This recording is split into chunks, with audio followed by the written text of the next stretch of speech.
We're missing a few. Notice the first thing I do is take a head count. Always. Always. Take a head count first. See what the audience is.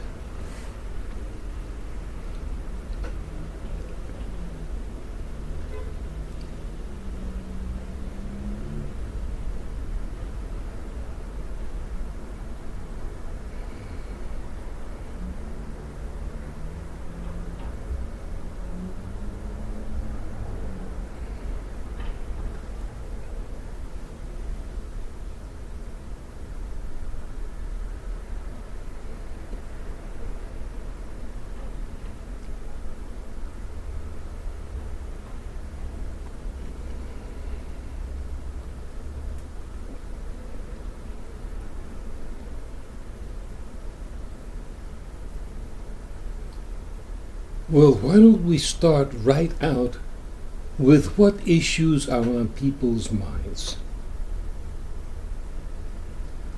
and get right to it, rather than an introduction, a presentation by myself. Let's get right down to what people are working on, why they're working on it, how's it coming along, what difficulties they're having, what do they expect from it. Real stuff. Let's jump right in because, as they say, time is money.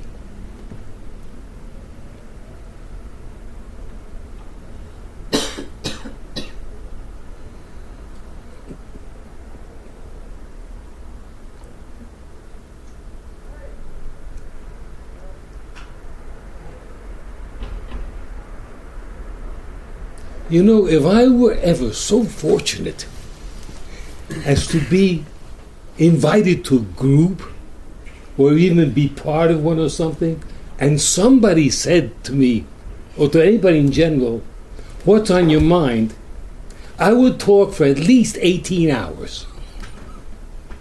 I have so much that I would love to say. And here people have so little to say. Okay. Probably fear, embarrassment, or maybe sheer stupidity. I don't know.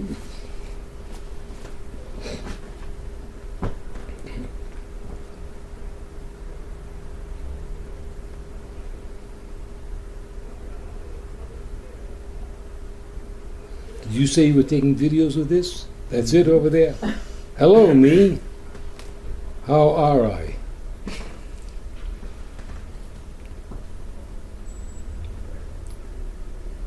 You. Start, say something.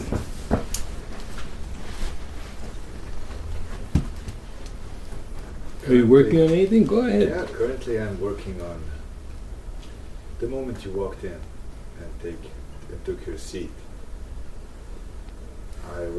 The idea came to mind that I have to pay close attention since I will be holding an audience very shortly and giving a lecture on for professional bartenders on mastering the wisdom behind the bar. Mm-hmm. It is a lecture where not one cocktail will be made, not one word will be said about anything else, but on how to maintain distance and elegance and to remember the intention throughout the course of the night. Very good. So what came to my mind while you took your position was to pay close attention and to steal from you the way of presenting and the way of appearing in front of the audience. Mm-hmm. And that is on my mind a lot because I believe that for this man, the work, it happens more intensely when there's work done for others. There's a different drive. And I have on purpose put myself into a deadline to create this workshop to put it together. I will charge money for it that I will then donate into a charity. And I find it puts me to a right place.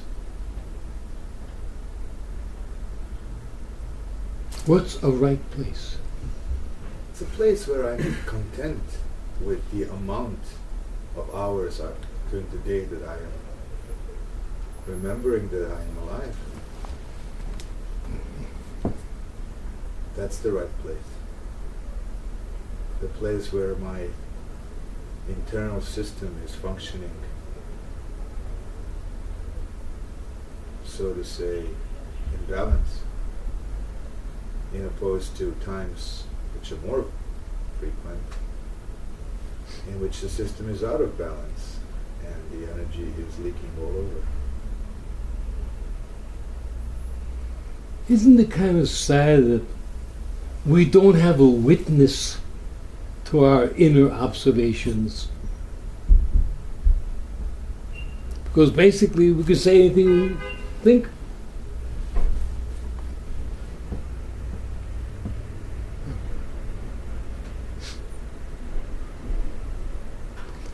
I like the way you said, steal from me. Makes sense. Good. Steal from me as much as you can. At the same time, you pay me for stealing from me. It's important.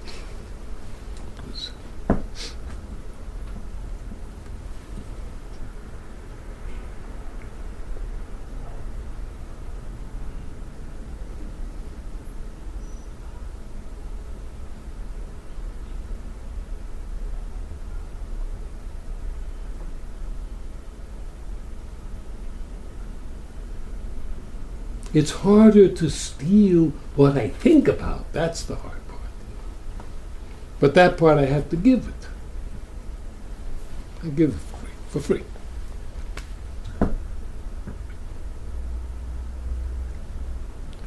When Dushan walks into his presentation, he is going to fly or die within the first 30 seconds. That's all the time you got. 30 seconds, maybe 45, but I doubt it. Within 30 seconds, the audience is going to look at you, see how you walk, see how you look, see how you're dressed, and by the time you hit the podium and say, hello, you're already sold or dead. After that, everything is on the way. They either fall in love at first sight with what they see, or you're out. And I know that once again, I'm bringing up subjects that people hate to hear. Isn't that dreadful? Things I say that I feel are dear to me, people hate to hear. We don't want life to be like that. Person comes up, they've done this, they've done that, they want to speak, and we should listen to them, and at the end come to a conclusion. Nah, come on. 15 seconds, you either made it or lost it. So, when you hear your cue, bam, it's you, whether it's your name or a trumpet happening or a lollipop dropping on the floor, that's your cue. Bam, you got 30 seconds to win or you're going to lose.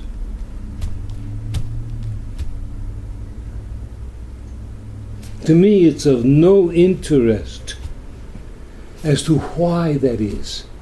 Oh, I know, more psychobabble, whatever, blah, blah, blah. But I know, by the time you hit the podium, they either bought you or left you.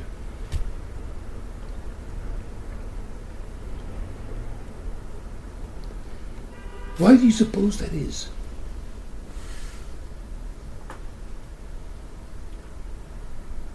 They come with different expectations, and they love to see people fail. That could be. But how about the people that like them? Because I think what I'm saying is that somehow people see. Next thing that came to my mind: sound bits, visual bits. In truth, if you show a picture of Mr. Jones doing whatever he's doing, talking about anything, you show the picture and you take maybe 3 seconds worth. And out of 100 people, a certain amount will say, yes, he's my guy, I'm for him, I'm going to vote for him, I buy. If you take the same picture and extend it more, extend it in time, extend it in speech, extend it more, instead of 4 seconds, make it 2 minutes. Maybe you will have gained 1% more than the first crowd. So apparently the length of time doesn't really matter. More important even, the subject matter doesn't matter that much. There's something that people buy, boom, when they see it.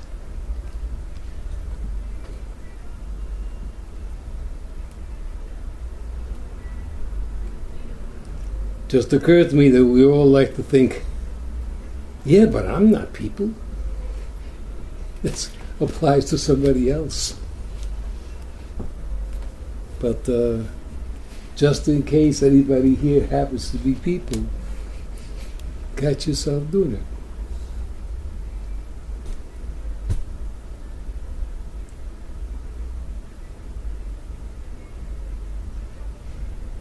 A soundbite. Now we throw in another piece.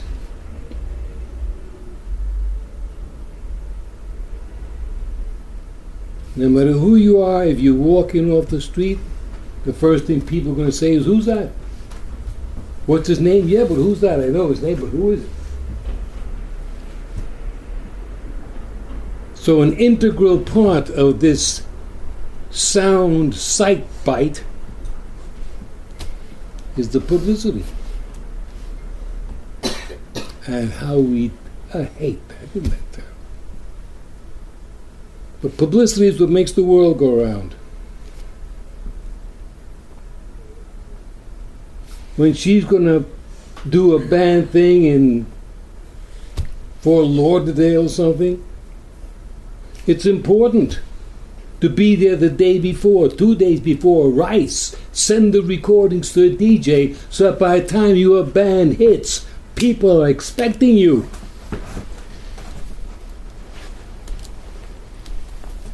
So before you go out there, who's going to prepare the stage for you?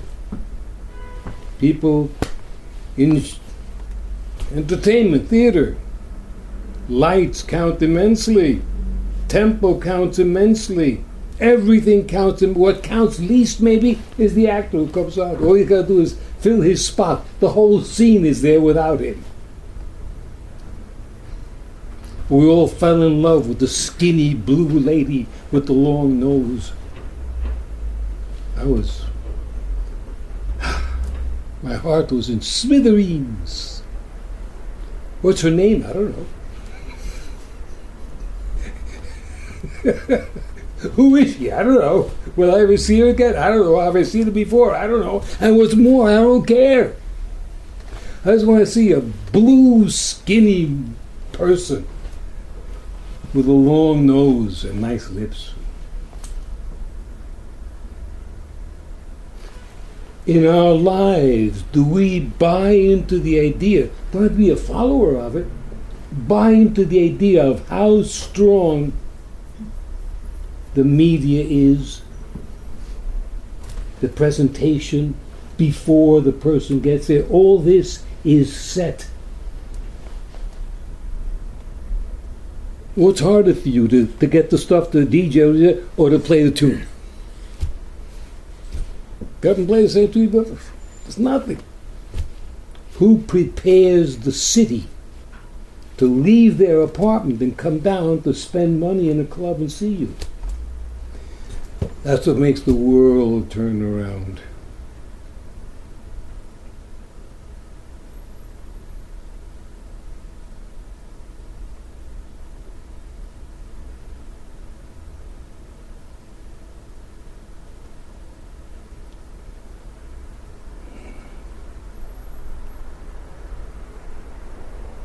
Yeah, this person here is going to write a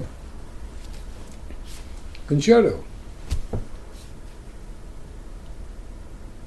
Very nice.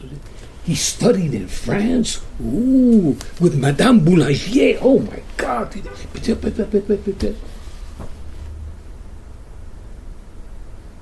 And in walks a cat like me from the Bronx.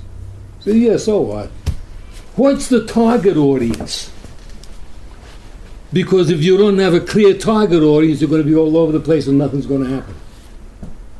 Is your audience going to be 14 to 16? Or is it going to be 15 to 17 and a half? There's a world of difference between there. A world of difference. Or is it going to be 18 to 23? Like night and day.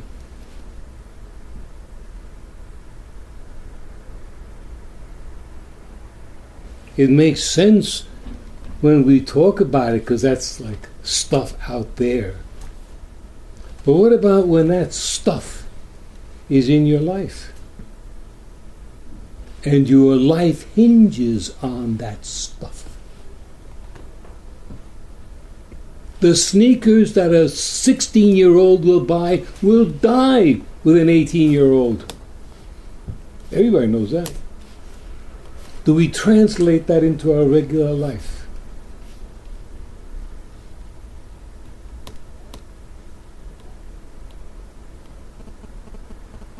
Is your boss any different than the person who comes to see your act, so to speak? Because you got maybe less than 30 seconds after you walk into his office for you to get your way or to lose your way.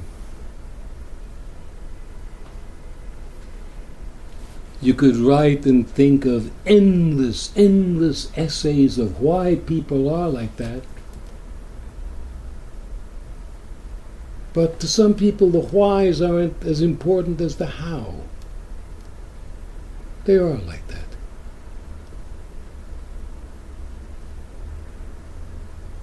What are you going to do about it to get what you want? Albert, the CLEAN program, which is their basic target? 10 to 20, 30 to 40, 17 to 19? The best target audience for us is 30 to 50. The older set.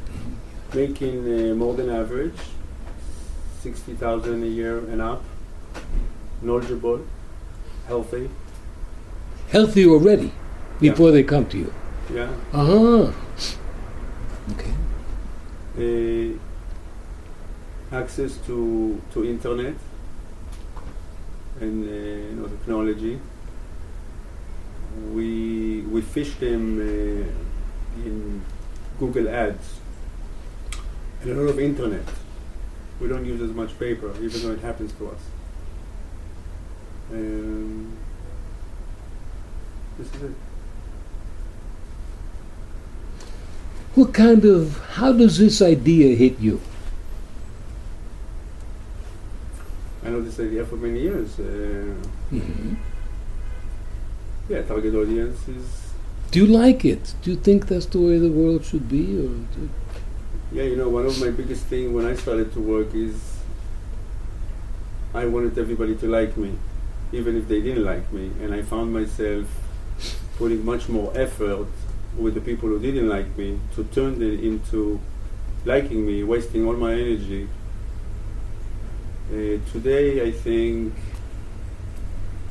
what you're talking about, half a minute happens in 2 seconds, maybe 3. There's a book about it called Blink by Malcolm Gladwin. It's an instinct that we have, but for some reason we hide it because we don't want to appear. I like this instinctive. Let me think about it, even though you know it. You know, it's crazy a little bit. But but I think it happens in an apartment. It happens with girls. It happens with clothing. It happens with concepts. It happens in a book. I know there is a lot of attention that is put in how you open the book. The sentence, how you open a book, is really big. I didn't know that until The first sentence. the first sentence.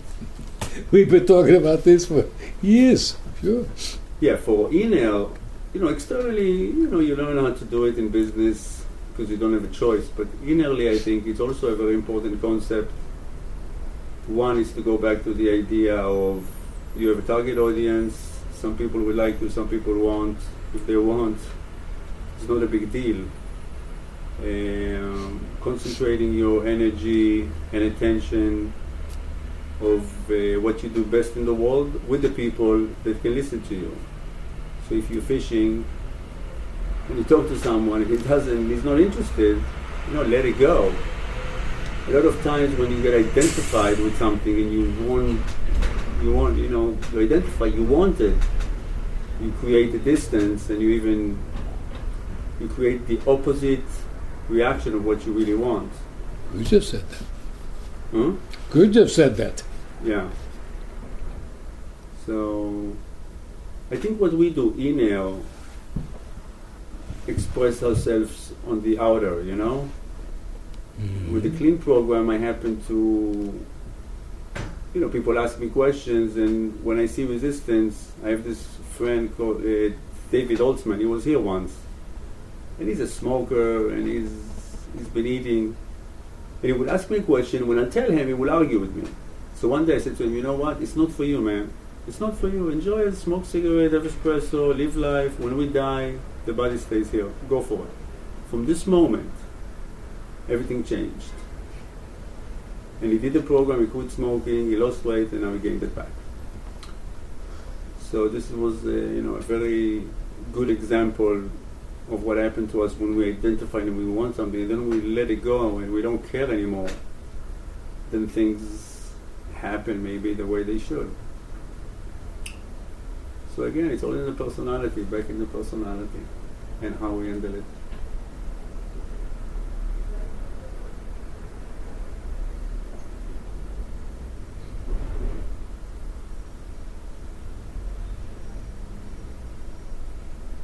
I think I've said it before. Don't chase something. Just sit there and wait to see what jumps in your lap.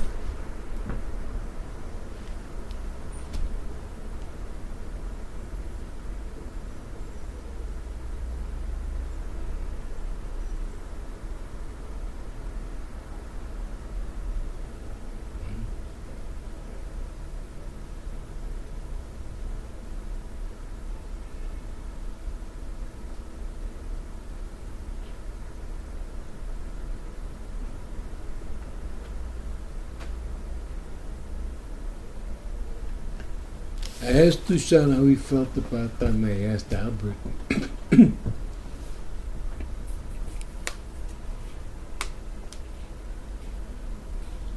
Because I've realized, I think for a long time, that the human being is the worst judge of what he is, what he wants, how he thinks. He knows himself less than the classic books tell us. And everything revolves with people on, well, I feel, I think, I want, I'm looking for. And that's the snooze of all time. It's like,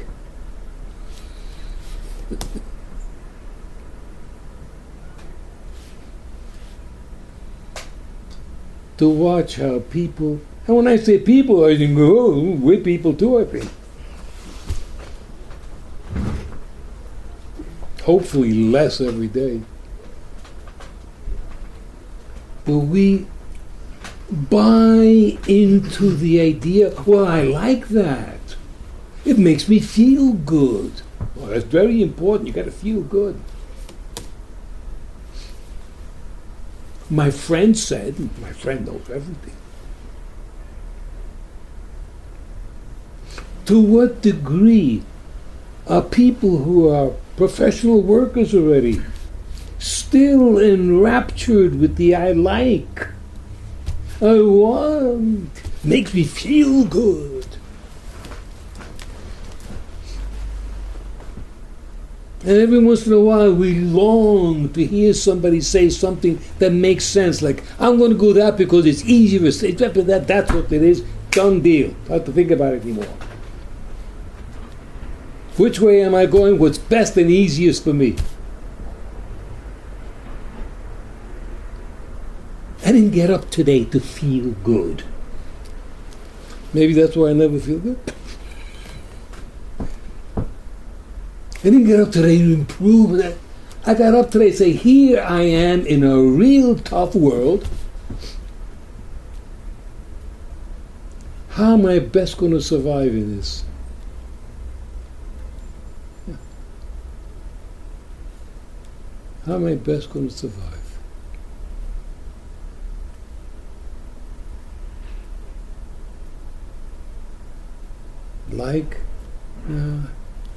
This bear has gotten to a point where the idea of like really turns him off. Like.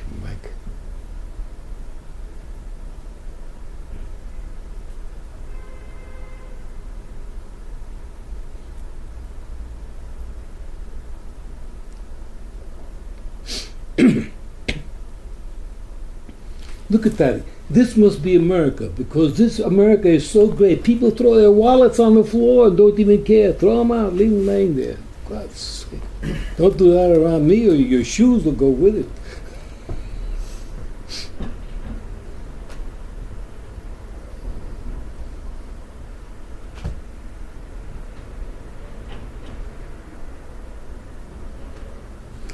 I present a brief snapshot of a man called Gary Abatelli, with a friend. Gary is a pretty darn good photographer, pretty darn good. And he's my combat instructor. Like the way he works, like the way he thinks. There he is in Chile in a 4-star hotel, 3 o'clock in the morning, and the floor starts to dance, the walls start to dance, the ceiling starts to come down, and he and his partner will wake out of it. Wow, what's going on here? Some people immediately called room service. They called the manager. What should we do? The floor is shaking. I think the building is falling down. Oh, well, let me see. As the manager, I strongly suggest, no, don't panic. Don't call the police or anything like that. Sit in the bathtub, because that works sometimes. And Gary said one thing that's going to be gold forever. In times when you're up against it, only listen to yourself, because whatever you're going to do, you're the one that's got to do it, win it, lose it, you. Don't send out for instructions. Oh, the building's coming down, falling apart. Cameras left there. Passports left there. Money left there. Everything but pants left there. Shoes half on, start to come down the stairs. As best they can, I think it was the 14th floor. Floor is dancing, hand railings are falling off. Fortunately, that type of instruction deals a lot with balance, deals tremendously with balance, so their sense of balance was good. They got out to the street. You're safe. No. Out in the street are roaming bands of young people stealing, looting, mugging, grabbing whoever they can and whatever they can. Immediately, they fall. They don't. Oh my God, what's going to happen? What's the combat situation? Back to back, we're going to get out of here, because the only place I can't see is behind me. Back to back, they got out. Is something that I find very meaningful to me.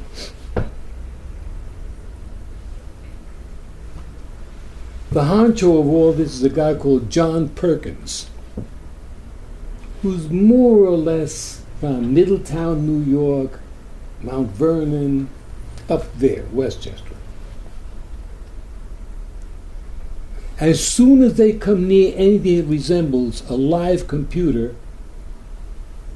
no, they didn't call their mommy, they didn't call their girlfriend, they didn't call Hollywood, they called John Perkins. John, what's happening? Get the network out. John picks up one phone, that's where you are, good, bam. He calls, puts a line out to over 600 or 700 people that work around him.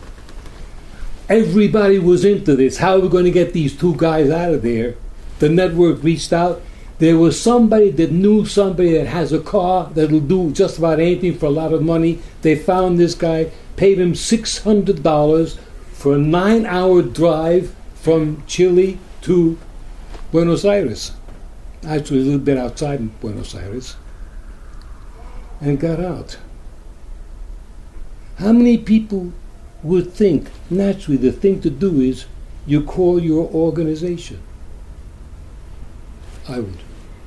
I would have done that before I met Gary and John. But that's the way I think. Ask yourselves, without telling anybody, do you think that way? And if you don't, why not? I'm just interested. Just interesting.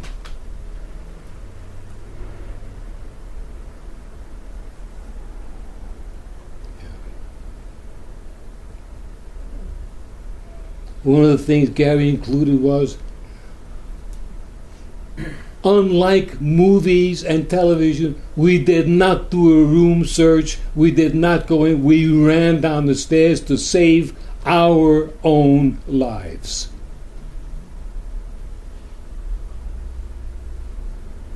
And when the adrenaline comes up, you'll have energy you never dreamed of. Count on the fact that your energy will be quadrupled or more when the adrenaline hits it. When you jump out of a plane, that's a lot of adrenaline going.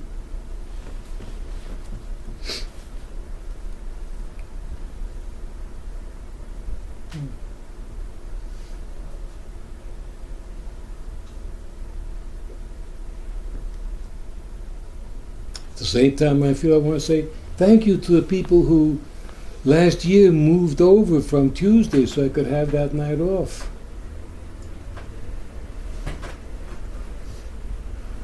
Meant a lot to me, still does, and probably will be one of the more important things in my life.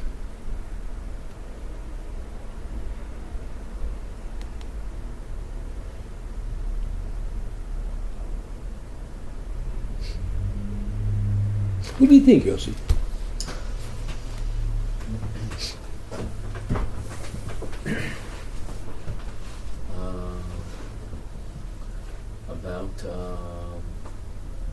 What was just presented, I rarely think, what would I do if in such and such a situation? I don't speculate or think about that at all. Maybe I'm naive.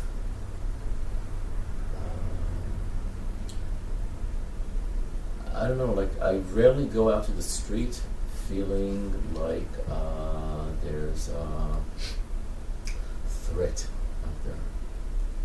I don't feel threatened. And so I don't really go out. Either I'm naive or I trust myself that I'll be able to handle it, which is possible too. But I mean, I'm just thinking of like the past. I've been going to this yoga studio for the past 12 years now.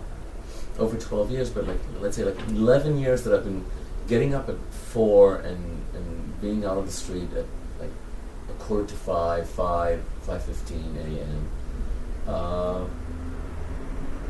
And I never feel like anything bad is like out there waiting to happen to me or to do. So Let me ask, of all the things that I said, why do you suppose you centered on that idea? because it was the last thing. Because it was the last thing. What do you think of that?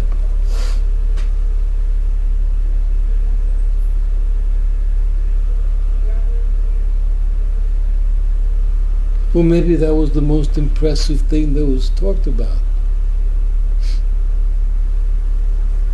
I don't know what I think about that. About what? About the fact that I responded to the last thing. You didn't choose. Maybe not. Apparently not.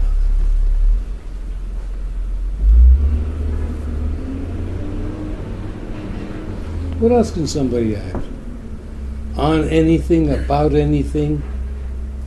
I guess on that subject, I was just thinking that almost the opposite of Yossi.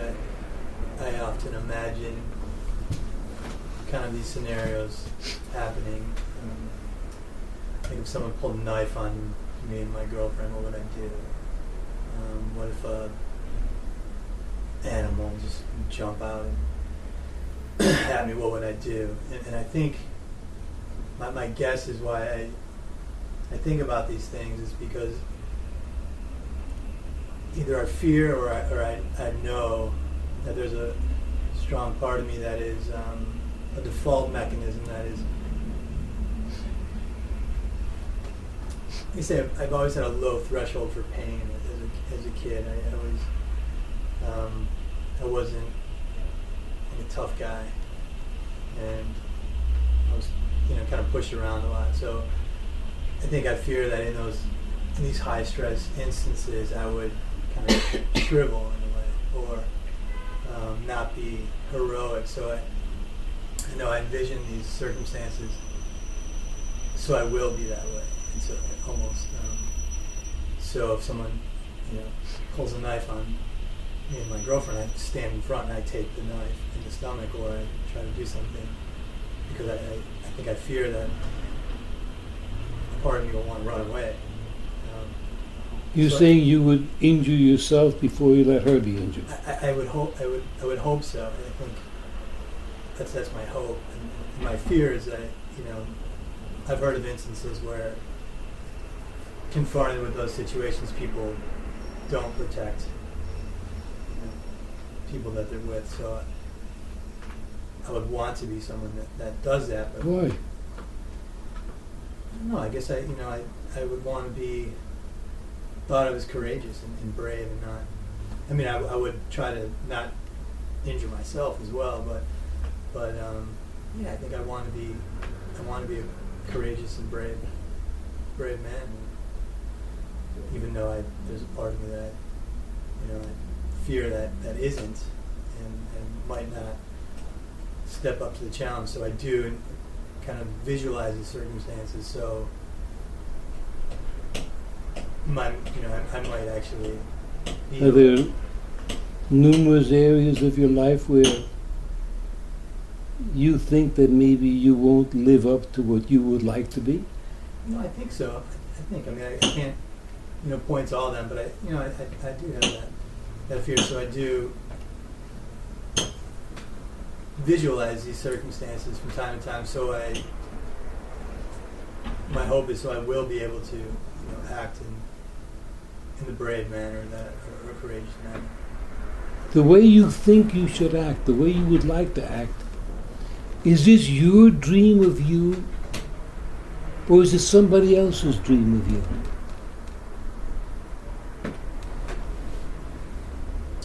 That's a good question. I don't know the answer to that. We're thinking about. Yeah.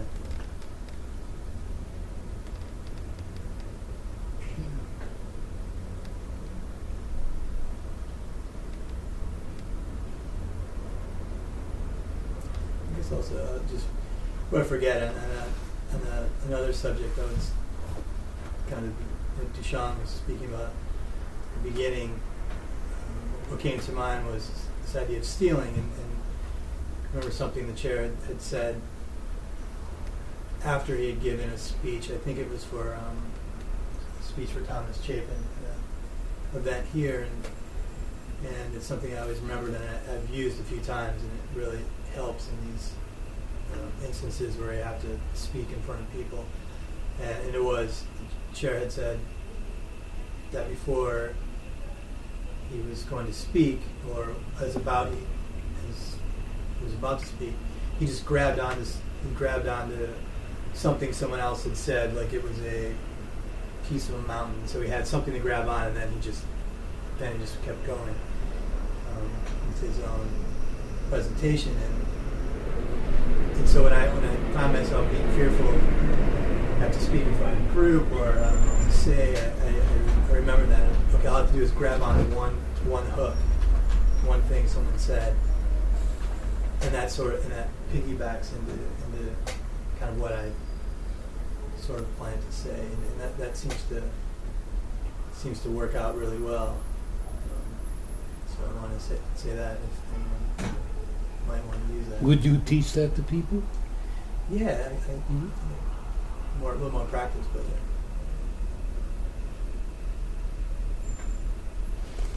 Tell them about Stand and Train and your experience with that guitar player picking up your chorus. Gil's referring to, not sure how this relates to what Derek was saying, but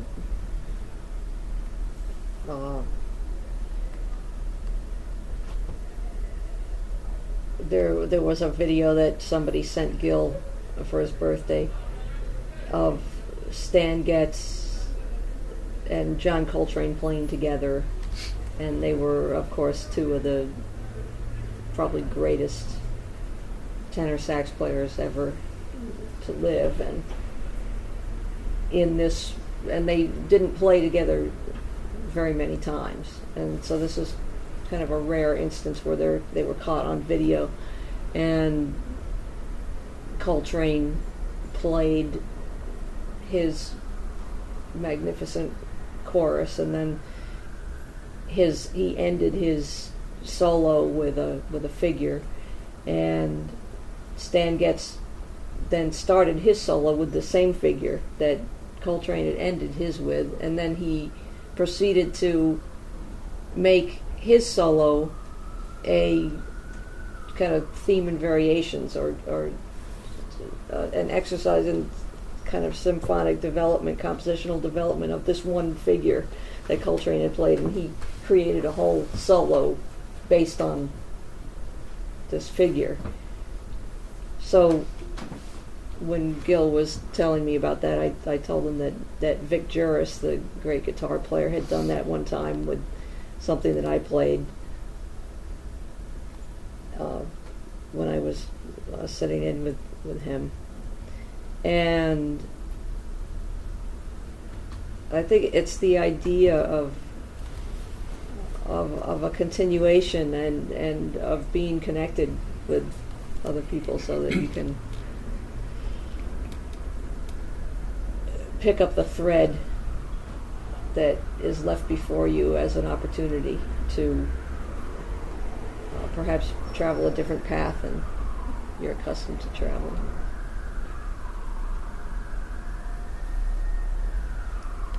I've used that so many times here. But if I speak to somebody, what will I say? I don't know as much as they know. So how you doing? I had a lousy day. Boom, get it from there. Go with it. What do you mean a lousy day? I didn't have a lousy day. What made your day so lousy? And you're in.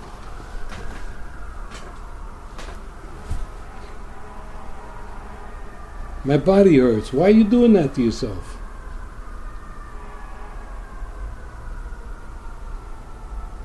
Always what somebody does, Like Derek said, it's the hook from where you start. I feel so sad today, really. Yeah, let's go with that. Whatever the person lays down, that's where you go.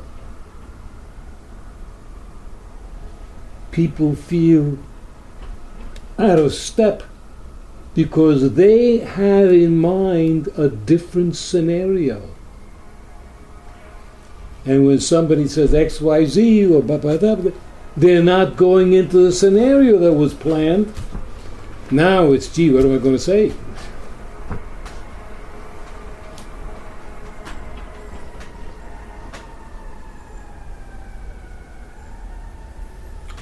You know, I find that when you practice a lot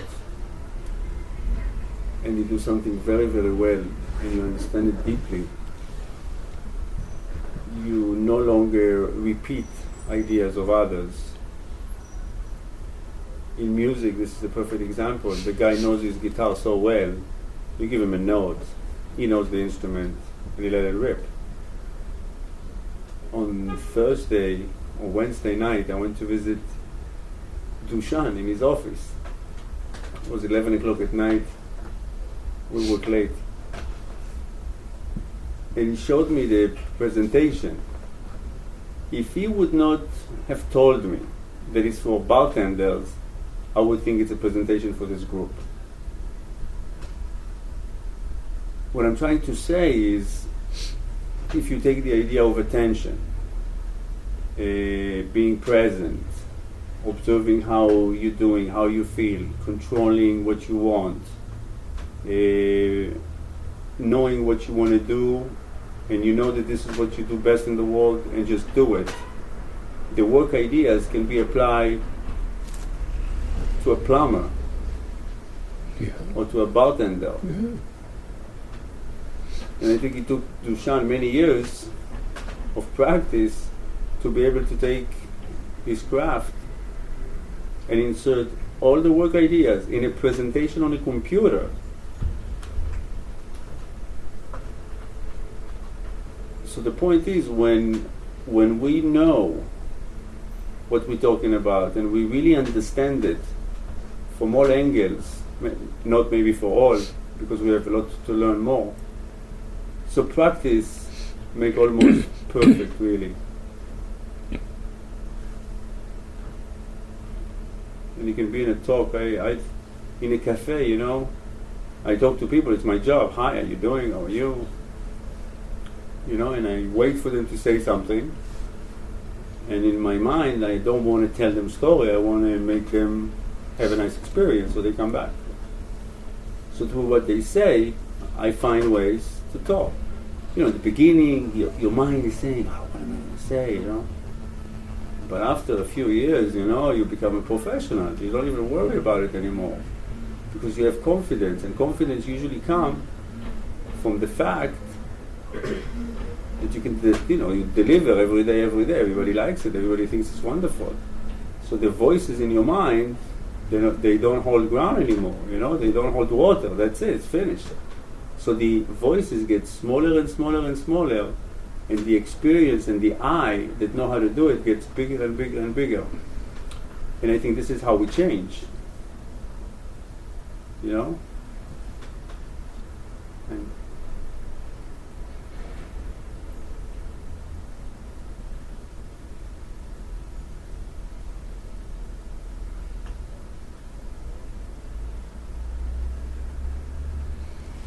I got hooked on the word professional.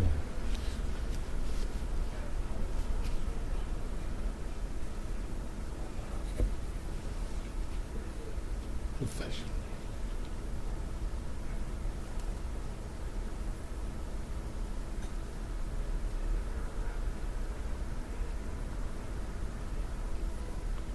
You could almost say the profession of being awake. Da, da, da, da, da, da, da. The profession of being awake.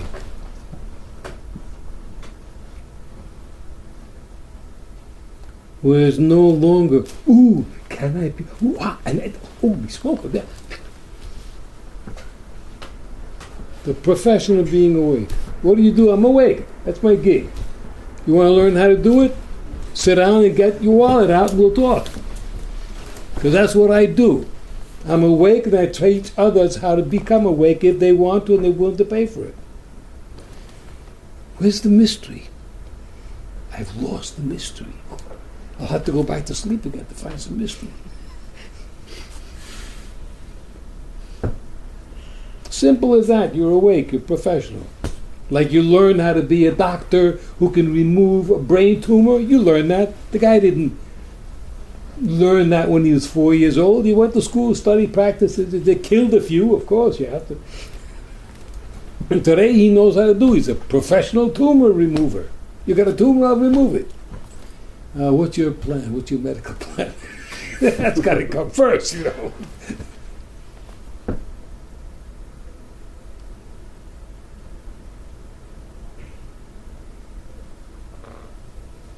What parts of mind are still looking for this magical quality?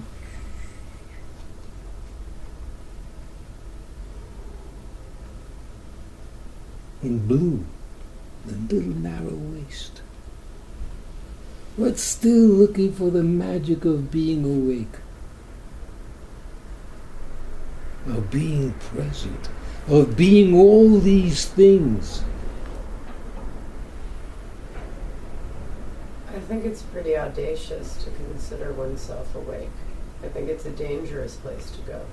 You think so? Mm-hmm. Why? Because I think that sleep lies in the assumption I'm awake because I do the same thing day in and day out. I'm awake because I think I am. I think the danger lurks everywhere. I think that it's a dangerous belief to think you're safe. And I think it's dangerous to not do anything to survive until you're damn sure you're awake. Yeah.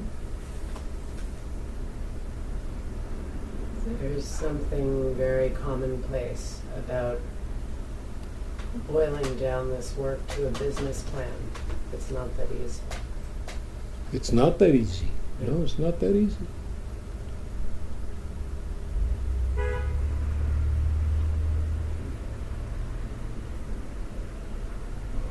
What other thoughts do you have along these lines? Awareness. Awareness of the room that you're in, and what you see and what you hear, and who else is listening. And who are you speaking for? What part of yourself are you speaking for? To whom are you speaking? Who cares what you're saying?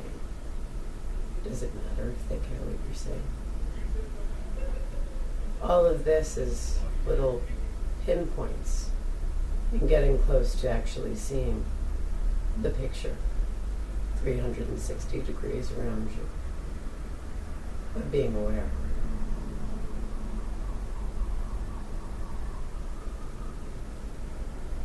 This room is a place where we all come and test our awake. Compared to the external world, I am fairly more awake than most that I shall come across. But only ever do I encounter scary, close to sleep states when I think I'm awake.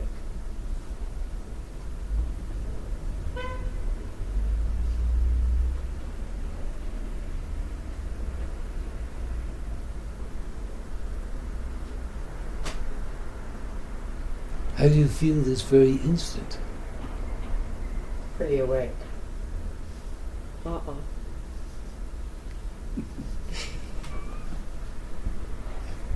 What is being awake in your definition? All six senses firing at once.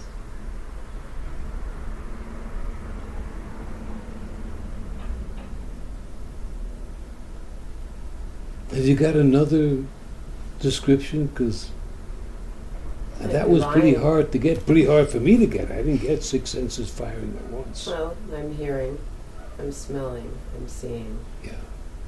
I'm having all of my available sensory. I'm feeling the air. And then I am the combination of all of those things, which means I can see a little further back. My vision is a bit more adjusted to the light in the room. And if I listen very carefully, I could hear everybody's breath, one by one. There's nothing that will occur in the room that I will not be aware of, save for something that happens in silence. Because the mind is also quiet.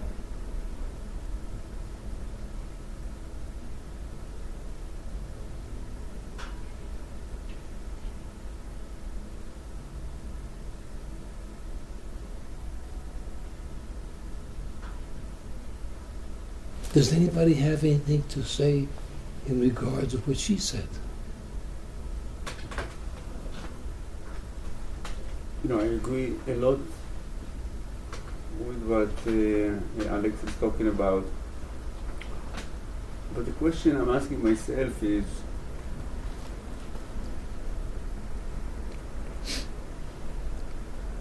you know, if you don't dare telling yourself that you're awake, you always caution about it, and you say, no, it's too dangerous, I'm not going to say I'm awake, I'm asleep, and sometimes I'm awake, and I'm awake only when all my senses are firing at once. For me, it's a little bit hard, but I think there is no black and white. I think there is level of states, all kind of states. I cannot be 100% aware with all my senses when I'm doing my work. Sometimes I have to do a lot of things and I have to do it fast. And I cannot be a yogi. I gotta move it. I have a list, I have 2 hours, I gotta finish it.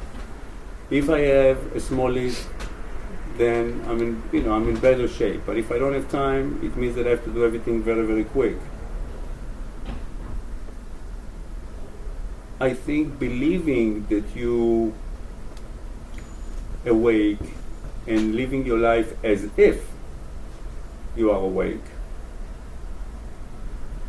gives you a better chance than saying, "No, I'm not awake." You know, Gives you a better chance of what? of having an awakened life. Or, Can you have an awakened life? You know, it depends what is awake, because I still don't understand what is awake. According to Ouspensky, when he walked on the streets of Russia, it was a magical moment that I had maybe 5 or 6 times in my life. Mm-hmm. If Ouspensky wants me to live my life this way, I mean, I wish it will happen, but I cannot say, okay, until then, I'm going to sleep. I think I can be in a state between, or, you know, states is like floors. You know, you can live in the basement, you can live on the first floor, or the second, or the third, or you can live in the penthouse. So I think this approach for me, as a man, you know, maybe women are different, I'm not sure. Or maybe other men, but for me, I rather, for my experience only, I rather wake up in the morning and says, good, I like the state that you do the morning exercise, let's go have a good day. And I think that, and I'm sorry to have to use, I think, but in the absence of better terms, I think that it is crucial, for me it was crucial to make a distinction. Am I creating my life that I'm living, or is life happening to me?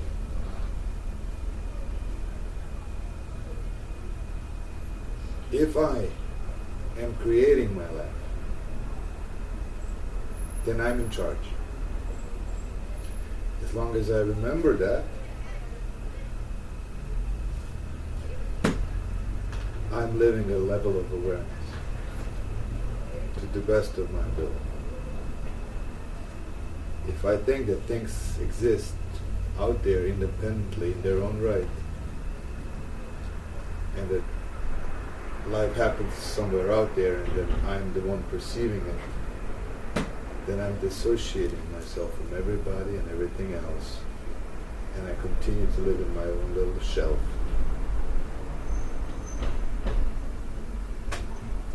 And this is what I call sleep. This is how I feel that I sleep.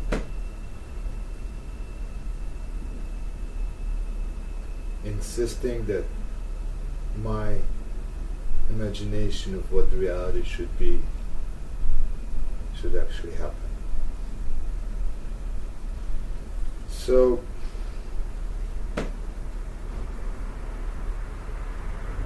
Alex talks about these wonderful experiences that also happened to me a few times in my life.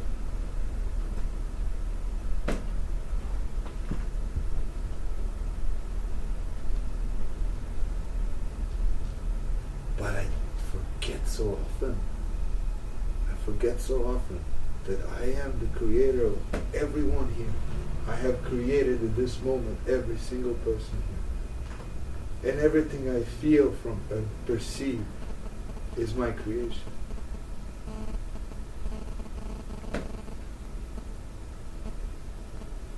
And the chair is my teacher.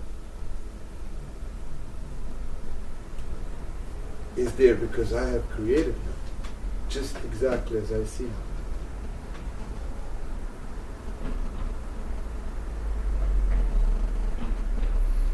Are you satisfied with your capacities of creation?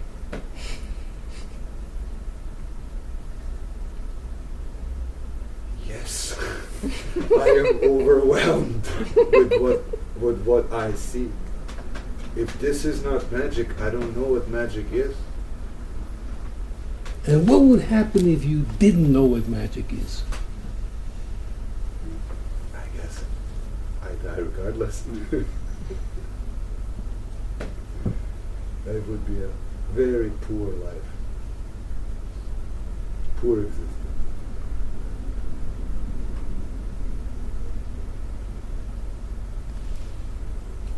So on the one hand, some schools of thought say,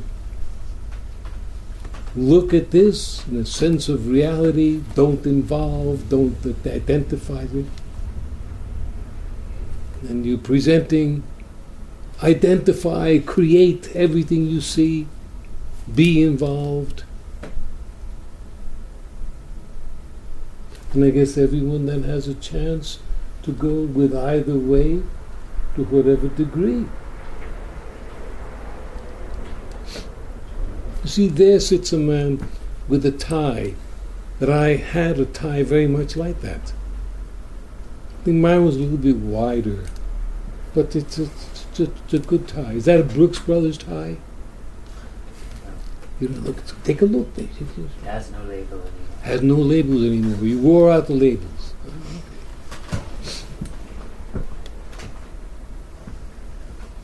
One school of thought could say,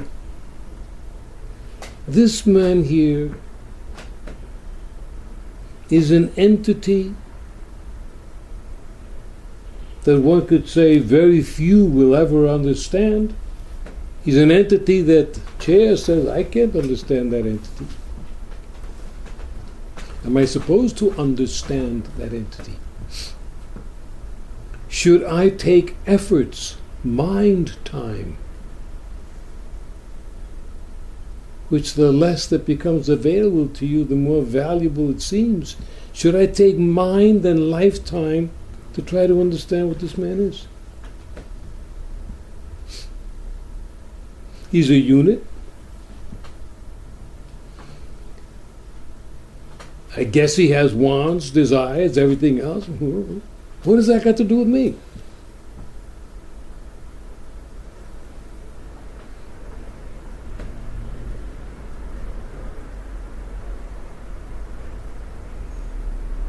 And just as exciting, he doesn't have the slightest idea what I am.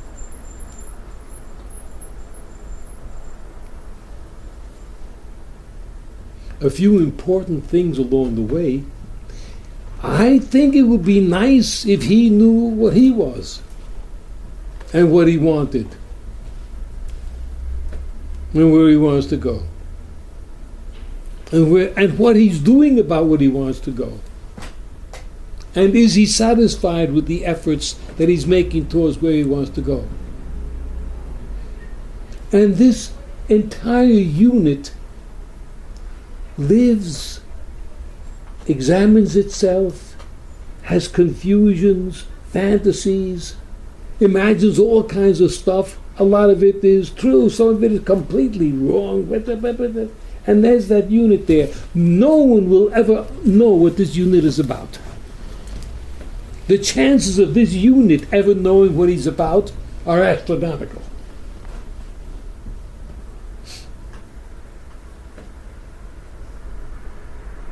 Of all the units that run around all over, he's one of them. He's one of millions or billions or trillions. And who cares about this unit when every unit is trying to think of what they want?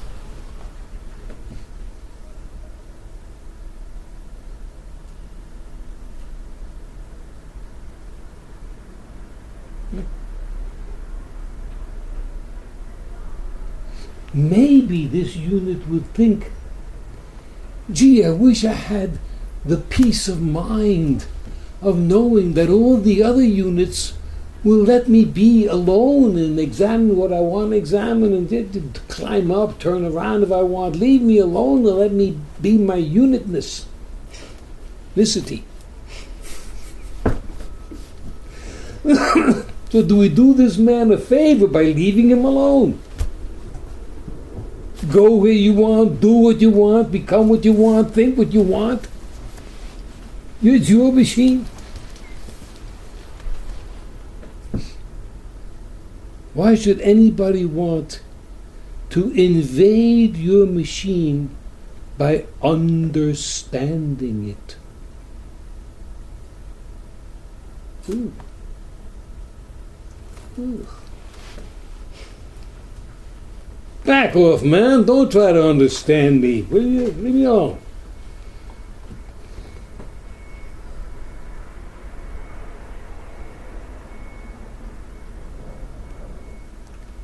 So we like to imagine many people that we're operating at some mysterious place with mysterious force. Magic.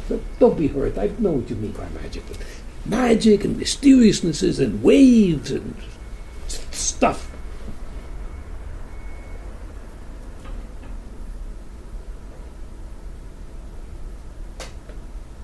And the guy walks in and said, look. The way he says, look, I already respond to him. What's wrong? Because he gave me the first look. Well, I got this little daughter and this and that. He goes into a story. And for a penny,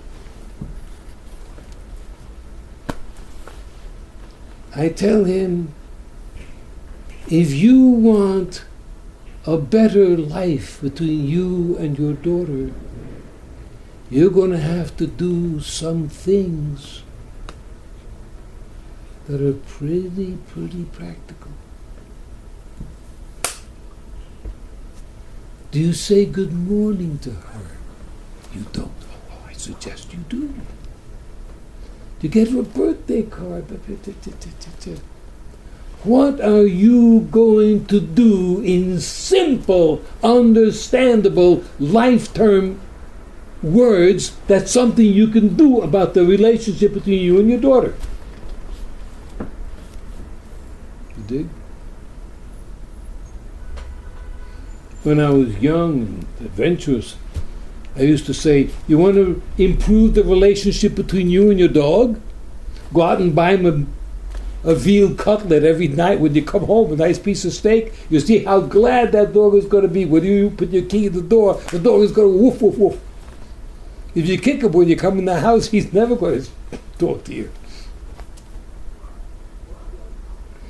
Is this spin of magic and idea and reality within reality a spin to keep people even more awake or more asleep, if they do the difference?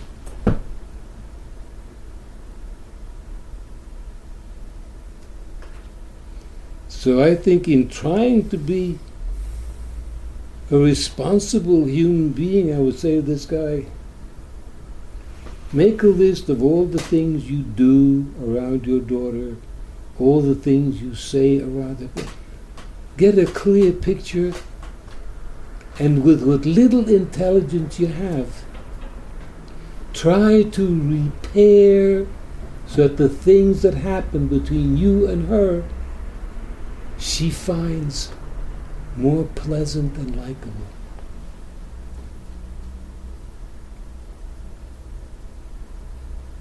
Maybe ask her what movie she would like to go to before you head off to the movies that you want to see. Yeah, you're right. I do want to turn it all into a blueprint that can be followed by a somewhat intelligent person. Not even great, it's just somewhat intelligent. Do this, don't do that.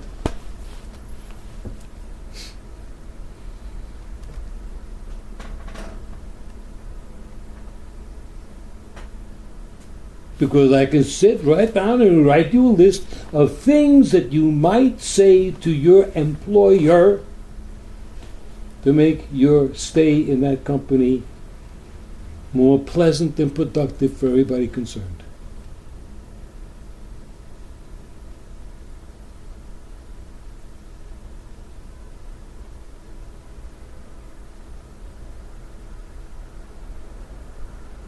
Yeah.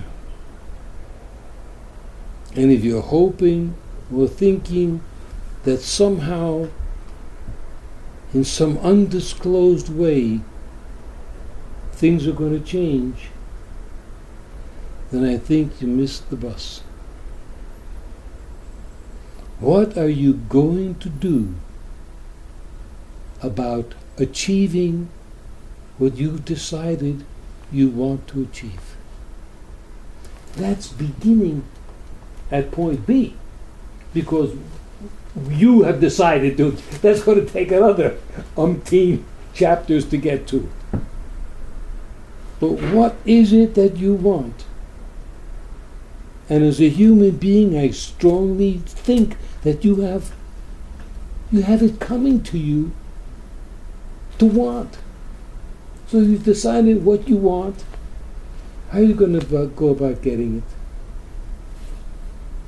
That's simple. And I basically, these days, I'm trying to keep it as simple as I possibly can. The guy next door is starving me to death. You say it bothers you? What are you going to do about it?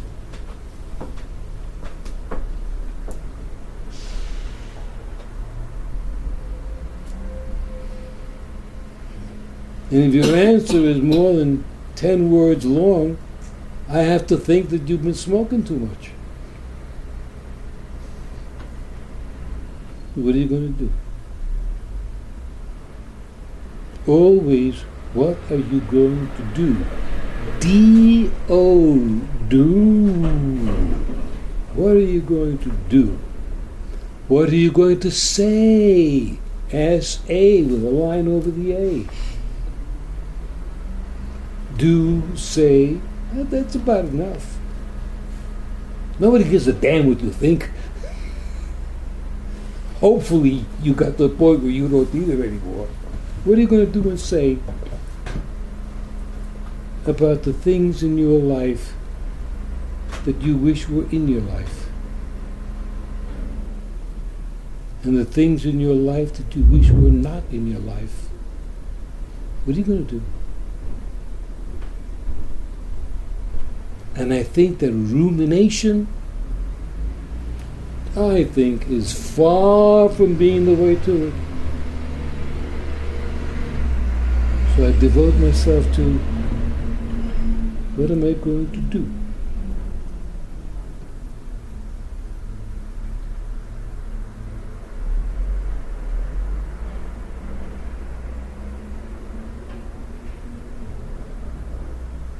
Why don't I call Easy Pass and put on my very nice act and find out why this bunnies didn't come through there? I changed my credit card number, got a new number.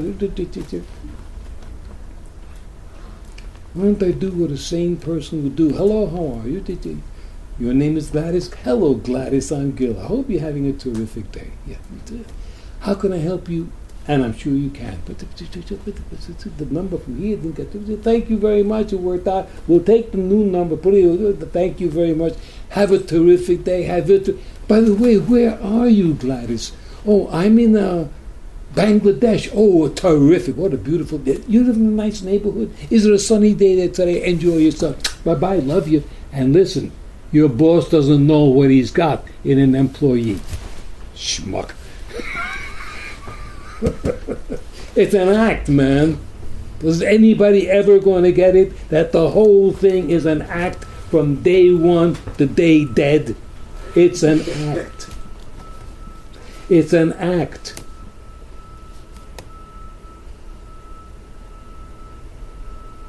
How can I get it so I never think that way anymore? I don't know. Kill yourself. Because as long as your brain is going, it's going to go where it wants to go. Learn to have a good act so you don't do what you will regret tomorrow. Behave yourself. Think. Do what a sane person would do. And that son of a bitch took my words, ran out the door, never paid me, and turned his life around.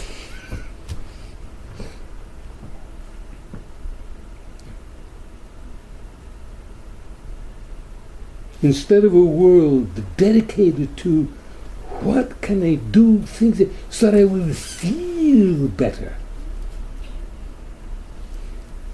Maybe put your nose in a different direction. Do different things to get different results.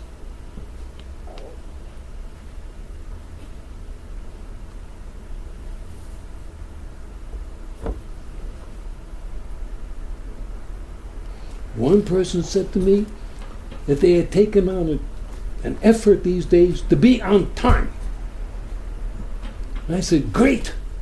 That's the best thing I've heard in ages. Somebody's going to take an effort to really do something doable, like being on time.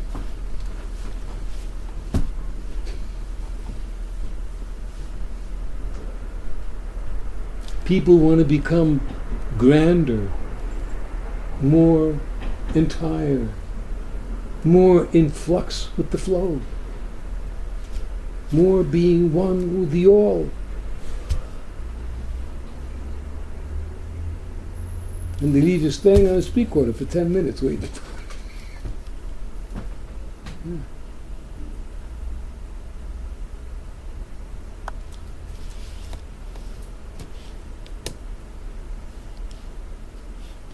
How did you get to become a person who almost infallibly, there's always room left to improve, almost infallibly does what they'll say they'll do at the time they say they will do it?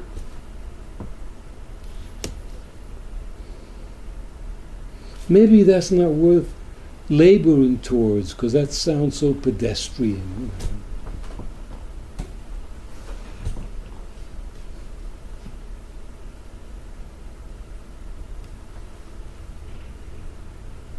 How do you become somebody that somebody can trust? Because for so very, very, very long, you have not lied to them, conned them, smooth them, or in any way be a jerk.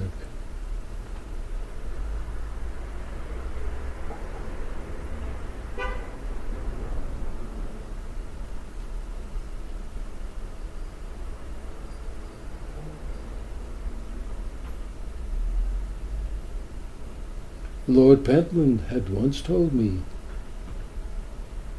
feet on the ground, with the head observe the heavens. The second the feet are no longer on the ground, the whole Tower of Babel, is that what is meant? Starts to shake and slither, and it comes down like Santiago. Feet on the ground. Do what you say you'll do. When you say you'll do it. Stop the emotional madness.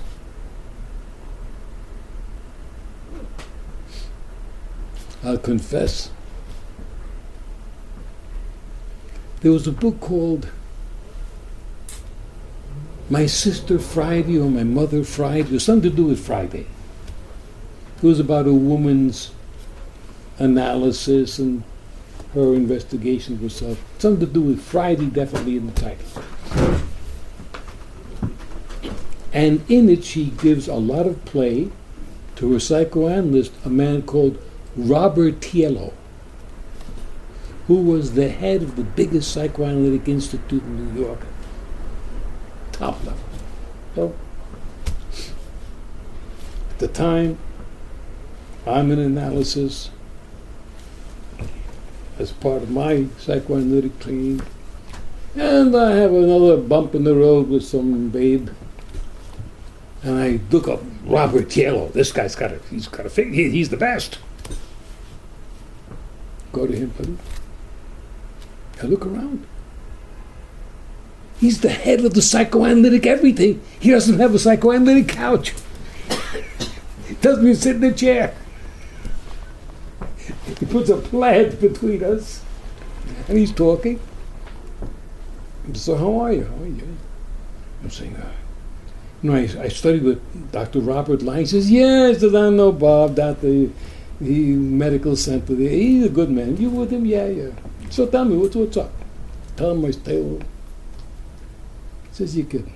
Yeah, really, yeah. And I said, I'll die of it. She's gone. Where will I get another one? He says, come on, man, the same place you got this one. And he did everything at that level. And I'm saying, holy smoke, this is the biggest psychoanalyst in New York. And he talked to me like I was a guy who works in a dime store, and he was like my supervisor in CVS. He's known as a giant. When he died, the psychoanalytic community cried big tears. He was a giant. He didn't say, let's look at the other self that's hiding behind this self, and of course the dark corner of the dark thing. Come on, what are you going to do? You're lonely, go out to a bar and get another one. You lost your job, get up tomorrow morning and look for another job. You got thrown out of your apartment, look at the Times. If you can't look at the Times, look at the Post.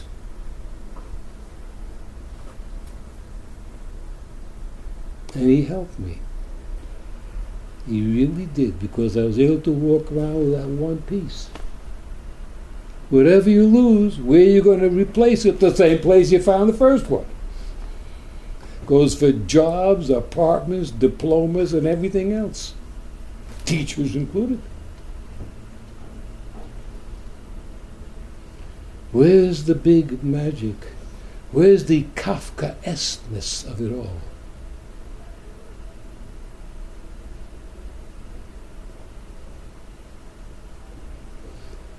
When this joint falls apart, Pam, and the floors fall through the other floor, and then the owner sets it on fire and kills himself to boot it, what do? Hello, have you got a place where I can live? And you make 150 phone calls, you come up with one.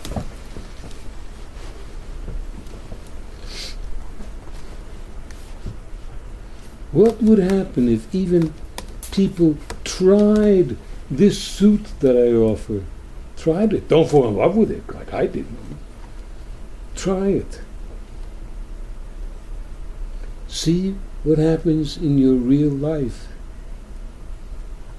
after you take the spin off.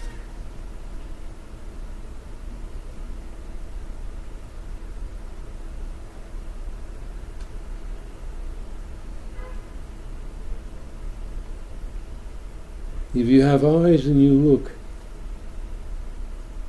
you see that the people who are running this country are unbelievable. Downright lies that prove in the next step. Unbelievable who's running this country. People we trusted. Does that mean that the government is run by jerks? Yes. Run by jerks.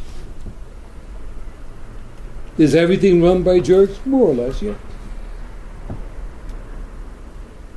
What do you want?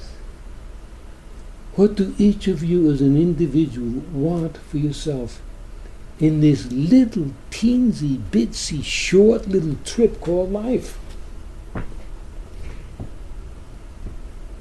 I remember like yesterday, the first day I walked into this loft. That was over 30 years ago.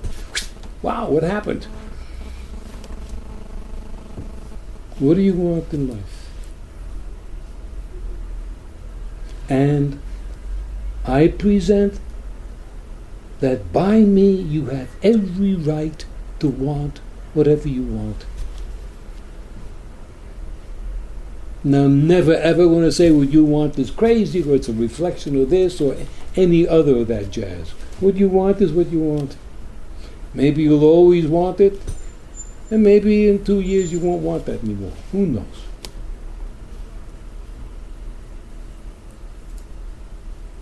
Because the game, I think, is go with what you want.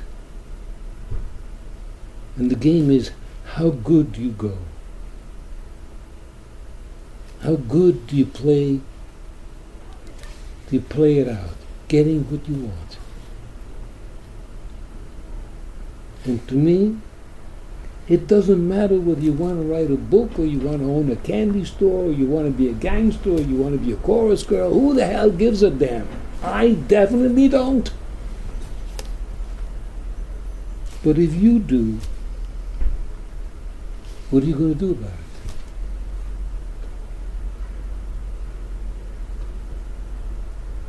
Yes, we could say in the classics, yes, there's another you that doesn't want what the first you wants, and the second you gets together with the fourth you, and they back up the other you, and all these yous are running around screwing up everything. And man, forget it. What do you want to do?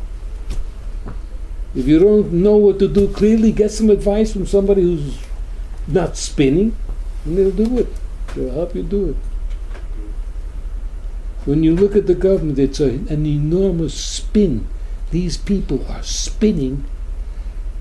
Holy smoke, if you really get into the looking and thinking and reading the stuff and seeing, these people are really spinning. How about stop spinning and try to get what you want? You want to be a photographer with a job? Why not? Sure. I don't know if you'll always feel that way. Maybe you will, maybe you won't. Maybe you are always is another hour and a half until you get hit by the Hester Street bus. I don't know. But if that's what you want, what on earth gives me or anybody the right to say that's not for you?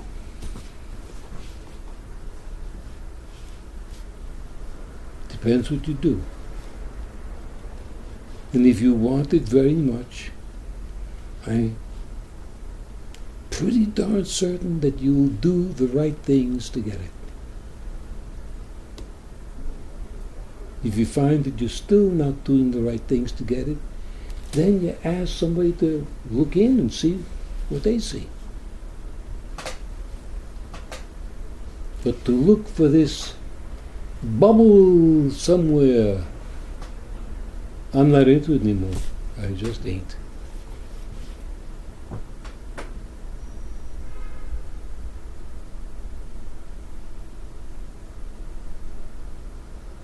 Somebody talk to me. May I have some of this? Yes, you may. Somebody say something. Yanni, you seldom speak. Say hello to your tongue and Well, you spoke about how the room will judge the speaker in the first 30 seconds, 15 Mhm. seconds. And I believe that I've seen how this person responds to different situations, people use in a way that he really can't control. It's a very quick emotional response. He likes it, doesn't like, he's interested, he's not interested. And then, like someone was saying, and the mind gets in and analyzes it and figures out why I like, why I don't like. And I'm watching all this go on pretty much whenever I'm a little more awake. And I never know where the energy for that like or dislike comes from. But I know that that is what very often takes most of my energy, is to feel and then to find some type of explanation, whether it makes sense or not, for the way I feel. And then spend energy either doing something because the machine feels like doing it, or spend energy stopping the machine from doing what it wants to do. So I think at the end of the day,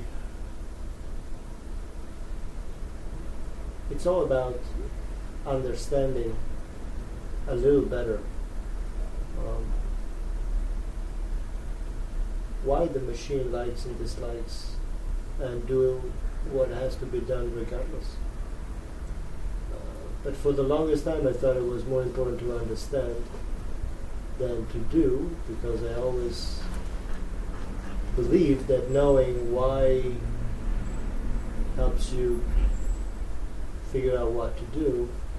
And I'm starting to realize that these are two separate tracks. One is to understand, and the other one is to be. And to be is really to be able to do. So, as you were saying before, we need to kind of try to make the best of whatever short time we have.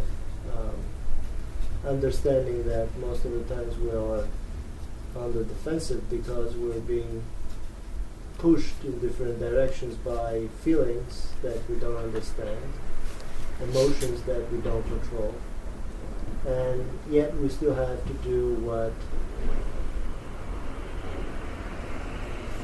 hopefully a small part of our brain, which is somewhat sane, is telling us we should be doing at any given time. The difficulty is remembering that we don't know actually who is feeling what is feeling and why. And maybe we'll never know, but we have a responsibility just because we have a physical body to do certain things and to do them in the right way. So that's a part of what I do on a daily basis, is I witness what this machine goes through in terms of feeling, in terms of thoughts, in terms of actions. And try not to get too negative, because it's a machine, so it's not going to do what the mind thinks an awake person should not do. So there's always the contrast between what the mind thinks should be done and what the machine actually does.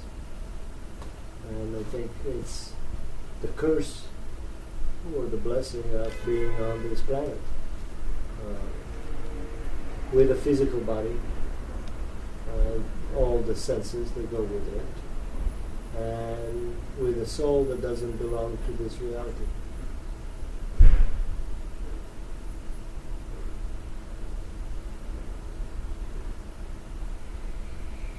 You know a lot.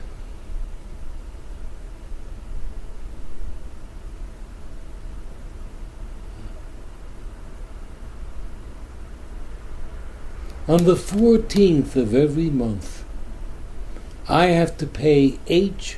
John Davis Oil Company $162. I once got an idea of why it's okay. So I simply write out a check and send it to him. And I don't think about it anymore. And there's a lot of things that somehow I came to a decision that I should do them. And having decided to do them, I do them and don't think about it anymore. Having decided not to do certain things, I don't do them anymore. Why? Because I decided not to do them anymore. Should I think it over? No, it's too hard. Now, if I had, and I do have a lot, John Davis, this, the house, that's almost enough to take care of everything. That's my whole program. Will I wander into weird areas? No. No, I won't. No. If I remember to pay John Davis $162 the 14th of every month, I consider myself pretty much on track. Yeah. And I'm not going to ask too much more of myself either. That's pretty good on track. Considering I have to do that on the 14th, the 19th, the 23rd, the 1st. Albert knows all this stuff because he does 1,000 of those things a day. Good enough for me.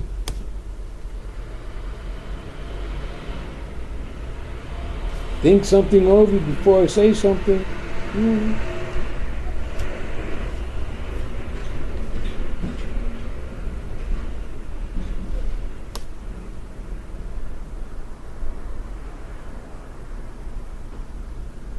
There's an area called beliefs one lives by. And I strongly suggest that that is your personal business, man. Your personal business, beautiful and inviolate and all yours. The things you believe that you live by. If they don't work, change them. If you don't want to change them, keep them.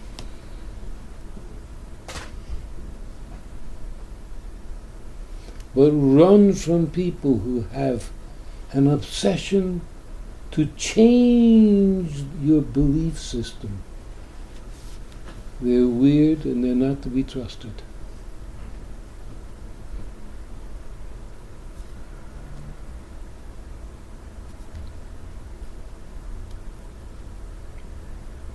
Call yourself a machine? Yay.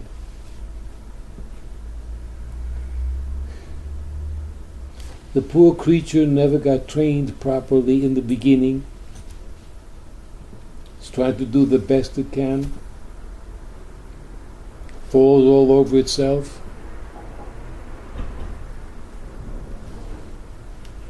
And you care for it and love it anyway.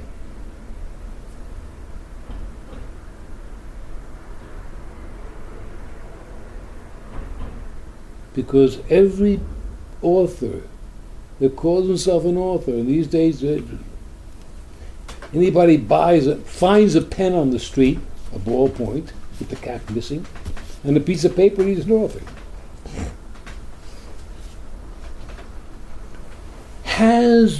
Is bound to present yet another outlook on circumstances that have been going for millions of years.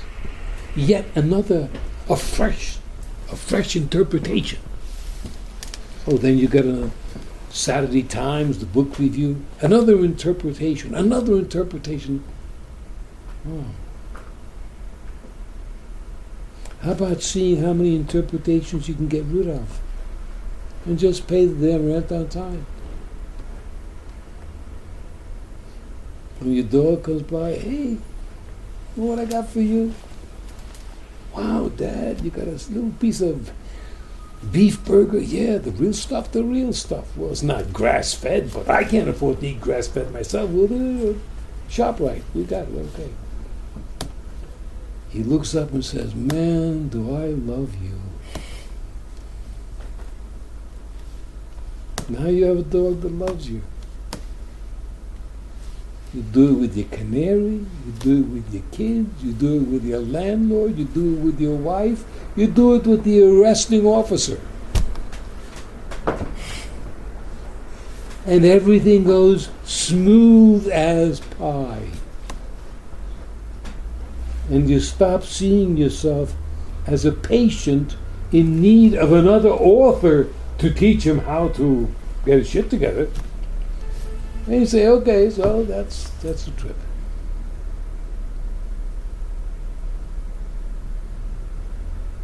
And every time you catch yourself thinking, wow, that's pretty stupid of me, know that that's hitting him again. And then the poor creature has taken about all the suffering it can't take for a lifetime. Don't hit him anymore.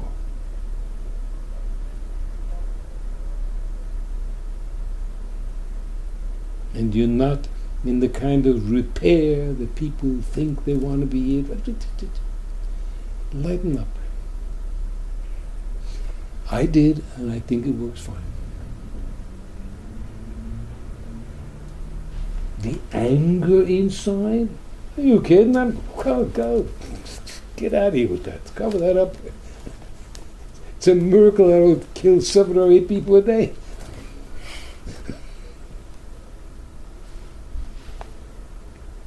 Talk to it. You're still angry in there? Yeah! Okay, don't do it. Say all you want, but don't do it. Don't do it. You can be as furious as you want, as long as you don't do it. Nobody cares, nobody sees, and it's nobody's business. Nobody's business.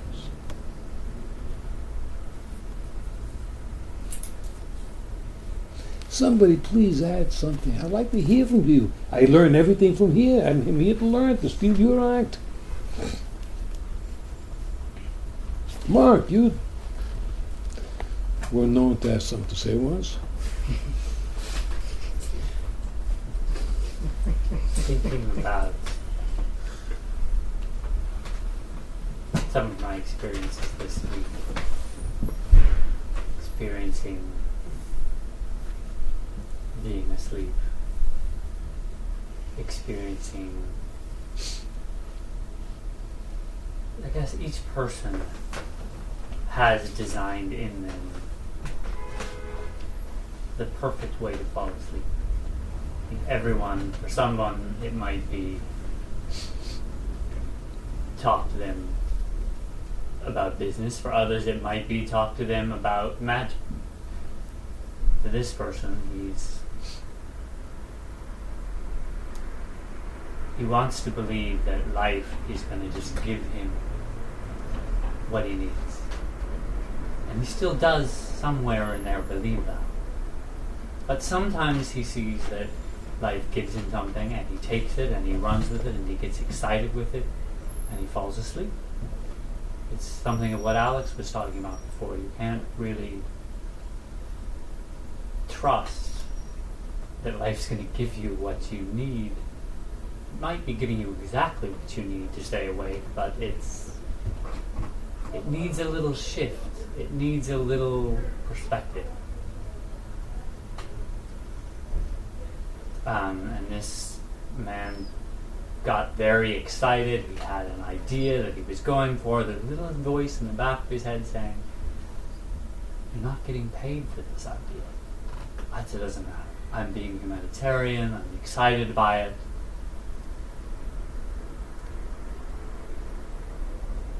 He spoke to Mr. Gill. He knew Mr. Gill would say, "You're not getting paid? Get out of here. Get on the street. This is not what you need to be doing." And this man had the experience of really wanting to hold on to it. Really wanting to fight it, wanting to say, okay, what about this? Maybe I've made myself clear. But really he needed, and still struggling a little bit, with the idea of getting that perspective from someone. But it's still your game. You have to make the decision. It's up to you. What do you want to do? And he really greatly appreciates that grain of perspective, which awakened in him parts that were already talking in the back.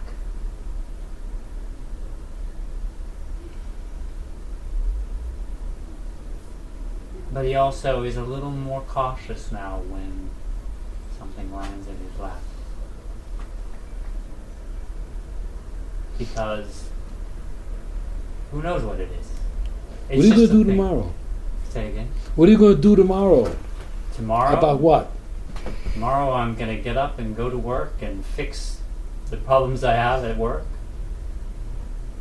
I've got a lot of problems on my plate at the moment. That doesn't sound too romantic. It's not romantic. Oh.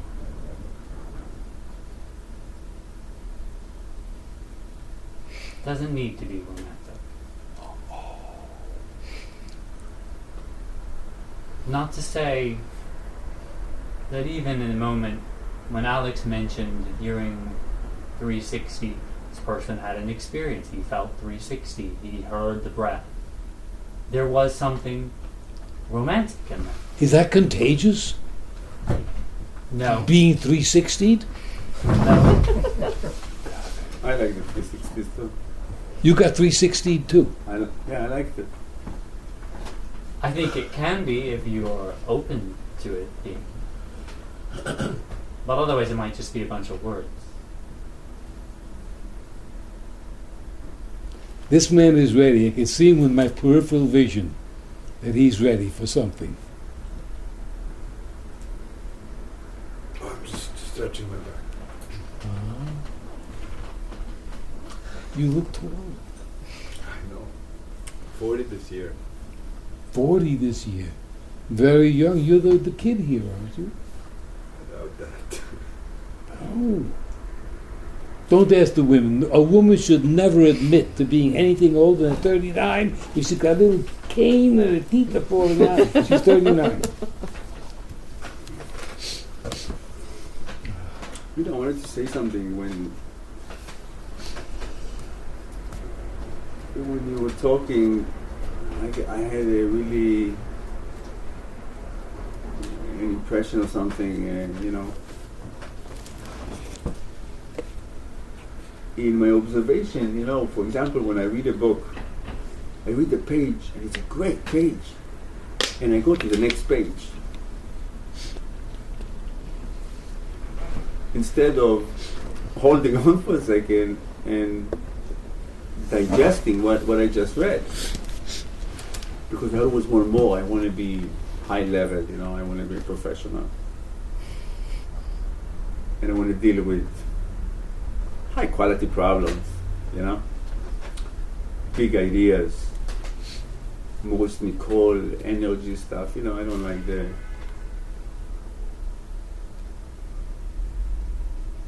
and then when you're talking about say good morning, ask your wife what kind of movie she wants before, write a card. What are you talking about? I never write cards.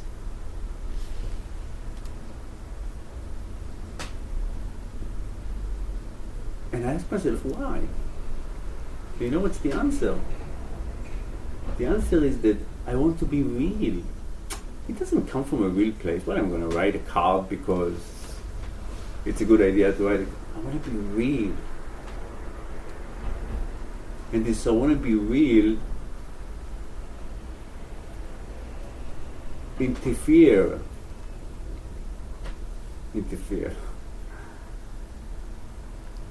I want to be able to act without the dramas, just do this. I feel this and I feel this. You know what? I always, in my observation, when I feel something, I'm like, okay, maybe I don't like this feeling. I like this feeling. And I have this idea that says to me, this is called I feel this is called I feel this. In the end of the day, when I do this, I'm very present because I'm not taken. Nothing steals me. So it's as if I saw them coming from this door that I didn't know existed. And in my mind, when I see something, I feel I know it. And then Gianni introduced us to the idea of understanding something. It's good that you understand it. It doesn't mean anything. And knowing it doesn't mean anything at all. Doing it was count.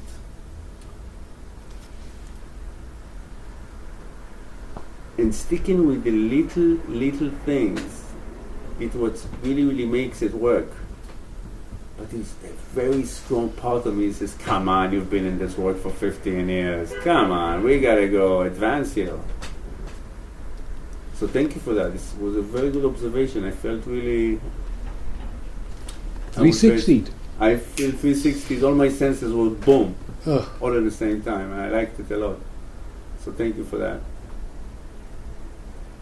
One would think I presented a brand new idea in the 360, which is really just a sensing exercise. It's your idea, you're stuck with it. Do you know 360 Alex from, she's up on the east side somewhere.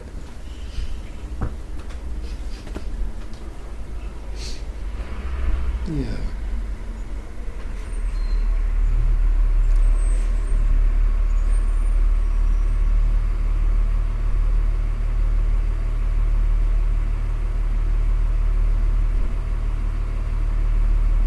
I think the idea is to present something or write something or do something simple enough that somebody else can do it and enrich their lives from doing it. Instead of presenting yet another undecodable secret.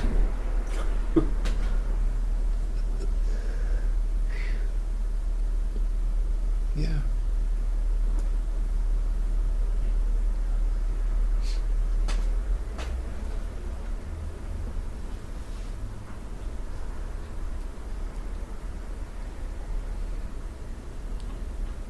One of the few things I miss about New York, you count them on one hand, is Fairway. So we're in Fairway shopping in Brooklyn, and there's these three guys on my left. Look at them.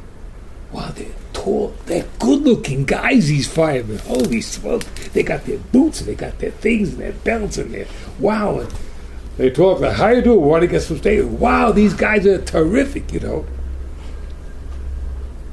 And I felt like saying, and I know I'm not going to say anything to anybody because I don't want to open. I felt like saying, I am very, very lucky and gifted that you three guys would interfere your lunch that you're cooking, run up some burning building to save me, maybe die in the process of it for the salary you get. Well, that is beautiful. Thank you, thank you, thank you, thank you, thank you. I didn't say anything because they might figure maybe I'm nuts.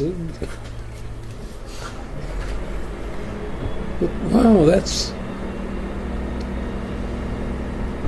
a decision that these guys reached. The darn alarm goes off. in the middle, and they bought some good food to see that they really know how to cook. They're sitting down to eat this thing, and the alarm goes off, and they throw it down, jump in their clothes, and come up to leave their lives to save me or save my plant or whatever. And they do it. And they're willing to do it every single day that they go to work. Man,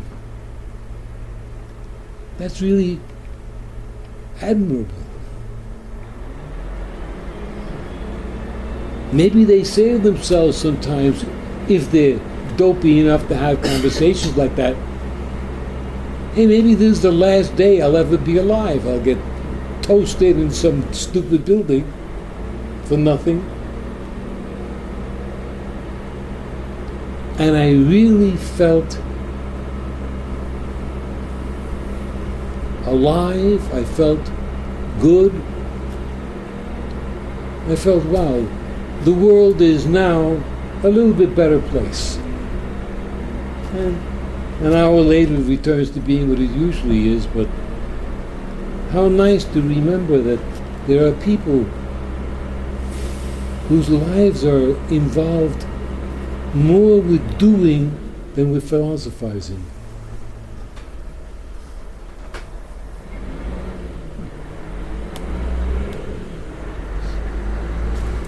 Who speaks? Somebody speaketh. I had an interesting experience today that just came to mind. I'm doing, and it was pretty inspirational. This afternoon, I got contacted by a website that I sometimes write short articles for. They asked me to, I was interested in doing one of two articles, and said, immediately I thought, I don't want to do anything right now, I don't have time. But I looked up the two subjects, and one was really interesting, so I thought, okay, I'm going to do this. I'll try to figure out how to do it. I have to do it by tomorrow morning.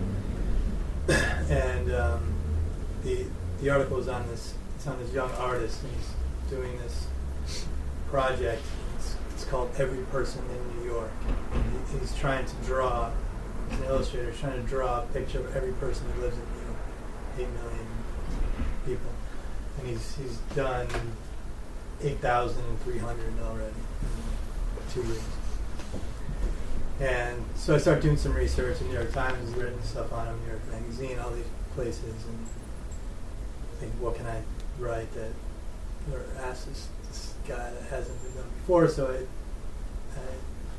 was kind of a fun exercise to try to do that. Anyway, I have to somehow interview this guy. It's 3 o'clock, and I have to talk to him before tomorrow morning. I don't have much time. I have this meeting. So I email him and I say, I can meet you somewhere. All I need is 15 minutes of your time. I want to watch you draw somebody. Tell me where you're going to be between 4:30 and 7:15. Give me 15 minutes and I'll be there. So he says, I'll meet you at Grand Central Station at 7:15. I say, can you do it at 7? So I need time to get here. He said, okay, I'll try to do that. So I go there and I meet him. And we have this great interaction. And I discover that he grew up within a quarter of a mile where I grew up in Detroit. And just, pretty interesting, amazing guy who's doing all day long. So I asked him some questions. How many times a day are you doing this? And he said, sometimes I draw 2 people a day, sometimes I draw 300. And they're just quick sketches, but sometimes more involved. And so I had prepared a couple of questions, and one I asked, and kind of as a joke, but I wanted to see what he answered. I said, so when you're done with this, what's your next city? And he said, oh yeah, he's like, I do have plans. I don't have formal plans, but I have some plans. I've already started scoping out other cities. And one, I think the New York Times had figured out this, by his pace he's going at now, he could actually finish in 79 years to do this. And so he's not really, he's shooting, big, but he's not really kidding around. He's like, and he has all these other different projects that are really interesting and creative. That I see so many different projects, but he has just really kind of big, lofty, ideals and goals, and so it kind of inspired me whenever I thought, oh, there's things that I feel like I'm overwhelmed, or oh, I have to do all this, and or doing that will take this amount of time. But here's someone who's just a couple hours every day, just going out, and he's got places that he likes to draw people. One of which is a Taco Bell on 14th Street. Another is the Natural History Museum.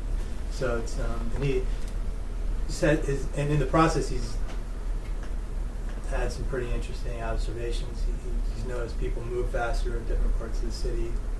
Not surprisingly, like Wall Street, people move quicker. People don't move as quick in Union Square, and things like that. That I think he's seen different.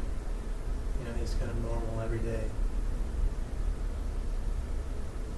Different by taking on something that might seem insurmountable to someone else. And I had a great time doing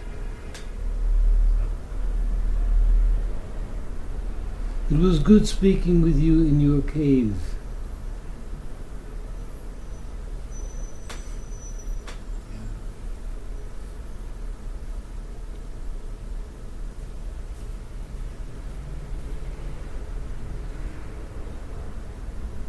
I've had some terrific experiences with the internet meetings.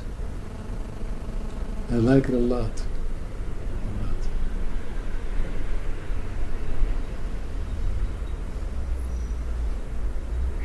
Derek was a different guy in his room. I remind you that we've always spoken in my cave.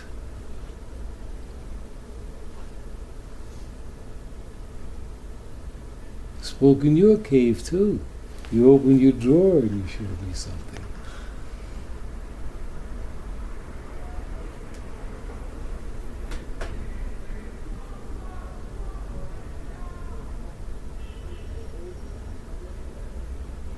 Those are vital chunks.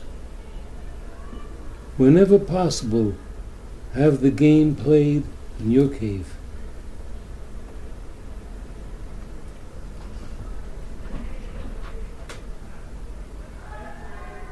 Because in your cave, you're stronger.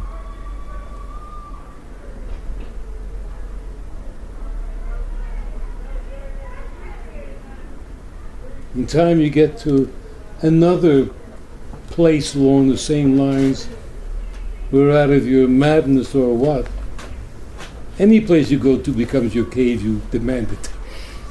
No matter who's there, my cave. I'm in charge of everything.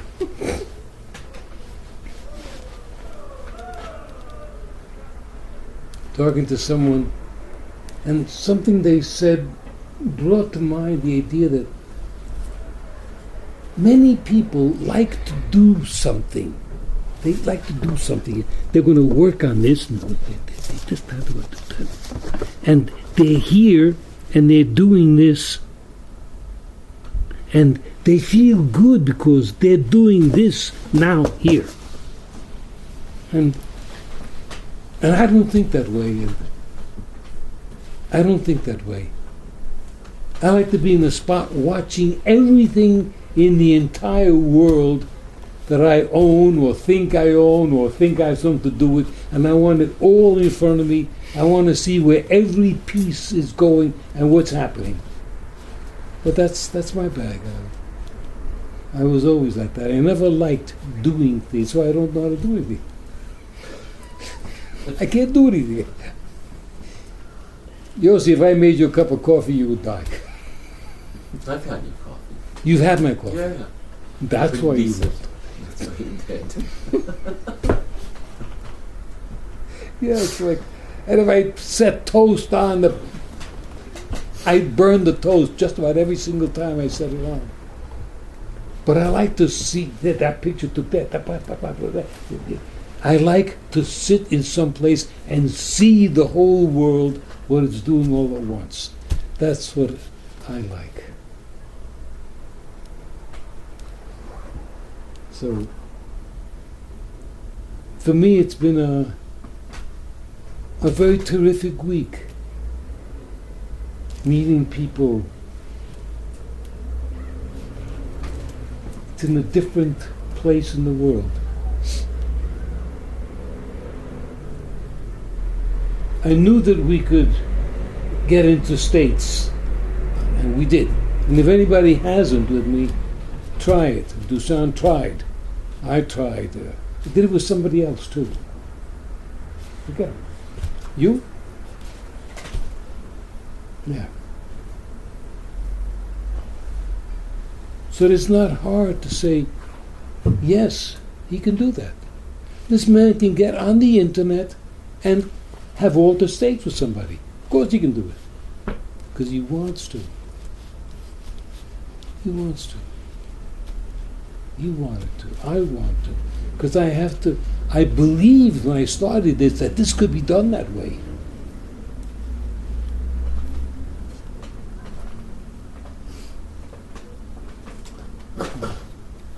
I actually took pictures of you yesterday. You took pictures of me. Yeah. Was I there? Screenshots.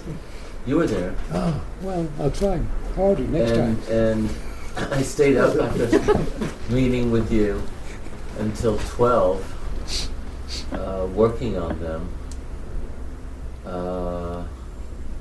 And it's funny you say, was I there? Because what I was trying to do, I don't know where it came from, wherever it came from, is that I duplicated your images and I turned one into a negative and I superimposed the negative on the positive, and I was playing like back and forth in the place where they basically neutralize each other and the frame turns gray and you're gone.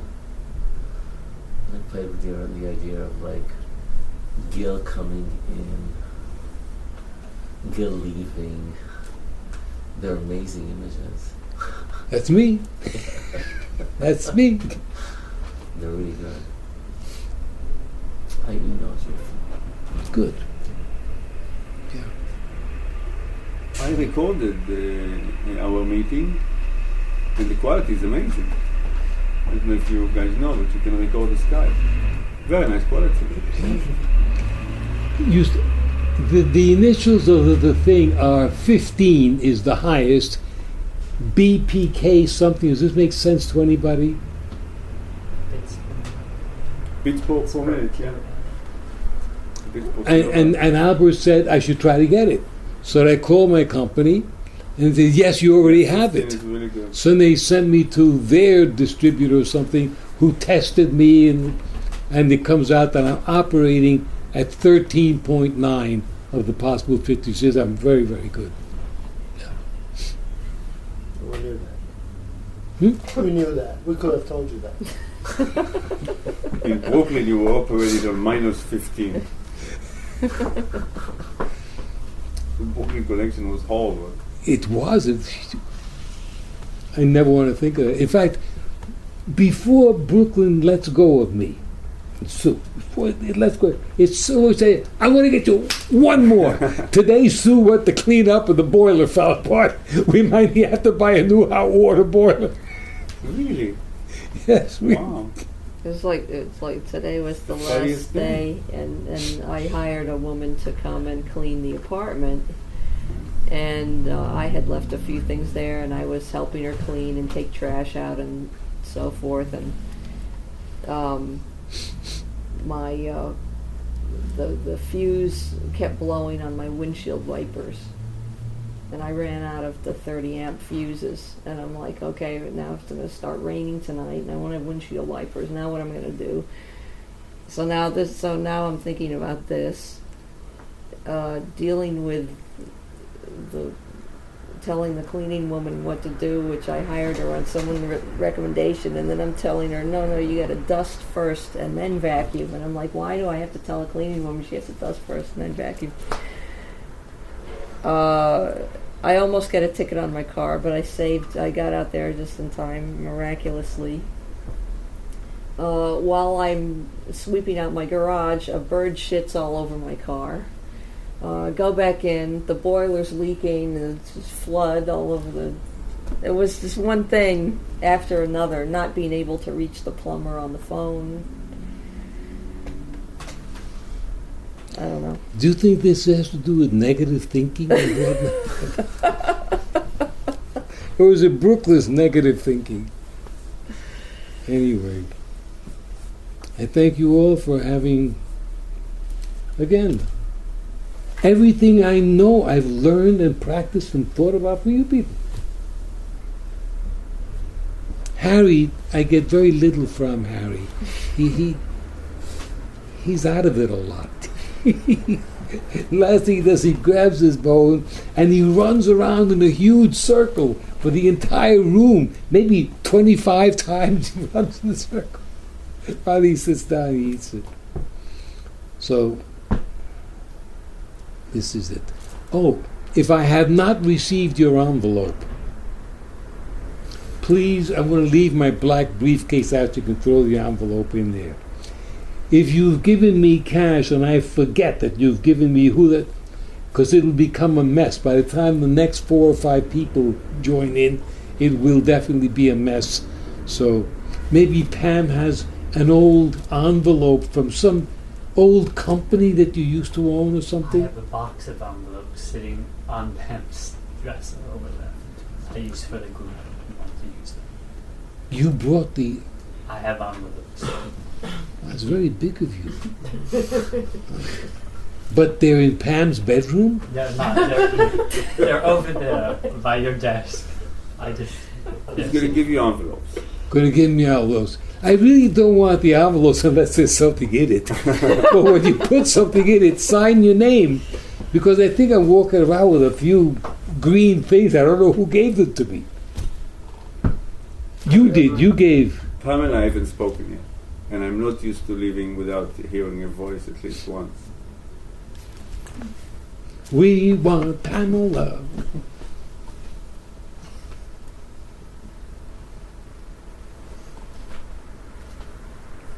I really don't have a lot to say. Make something up. I'm going to. I'll try to think of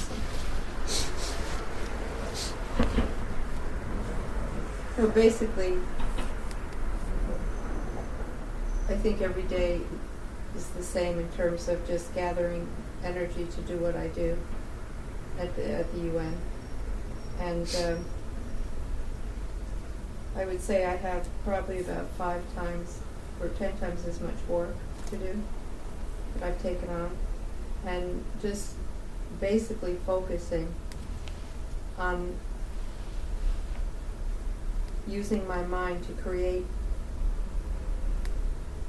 I think everything gets created, I sort of have a strategy in order to do what I'm doing, and just sensing and doing.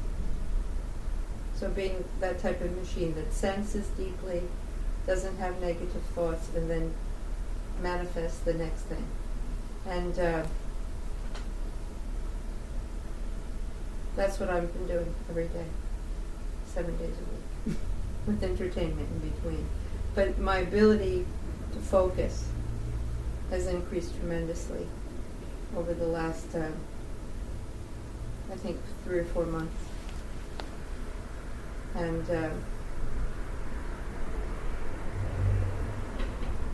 so I'm just very aware of that shift. What happened to cause that shift? Well, I don't like to fail at things I do. So that part that of me that if I fail at these projects, my entire reputation is on the line. And there's just a part of me that won't let that happen.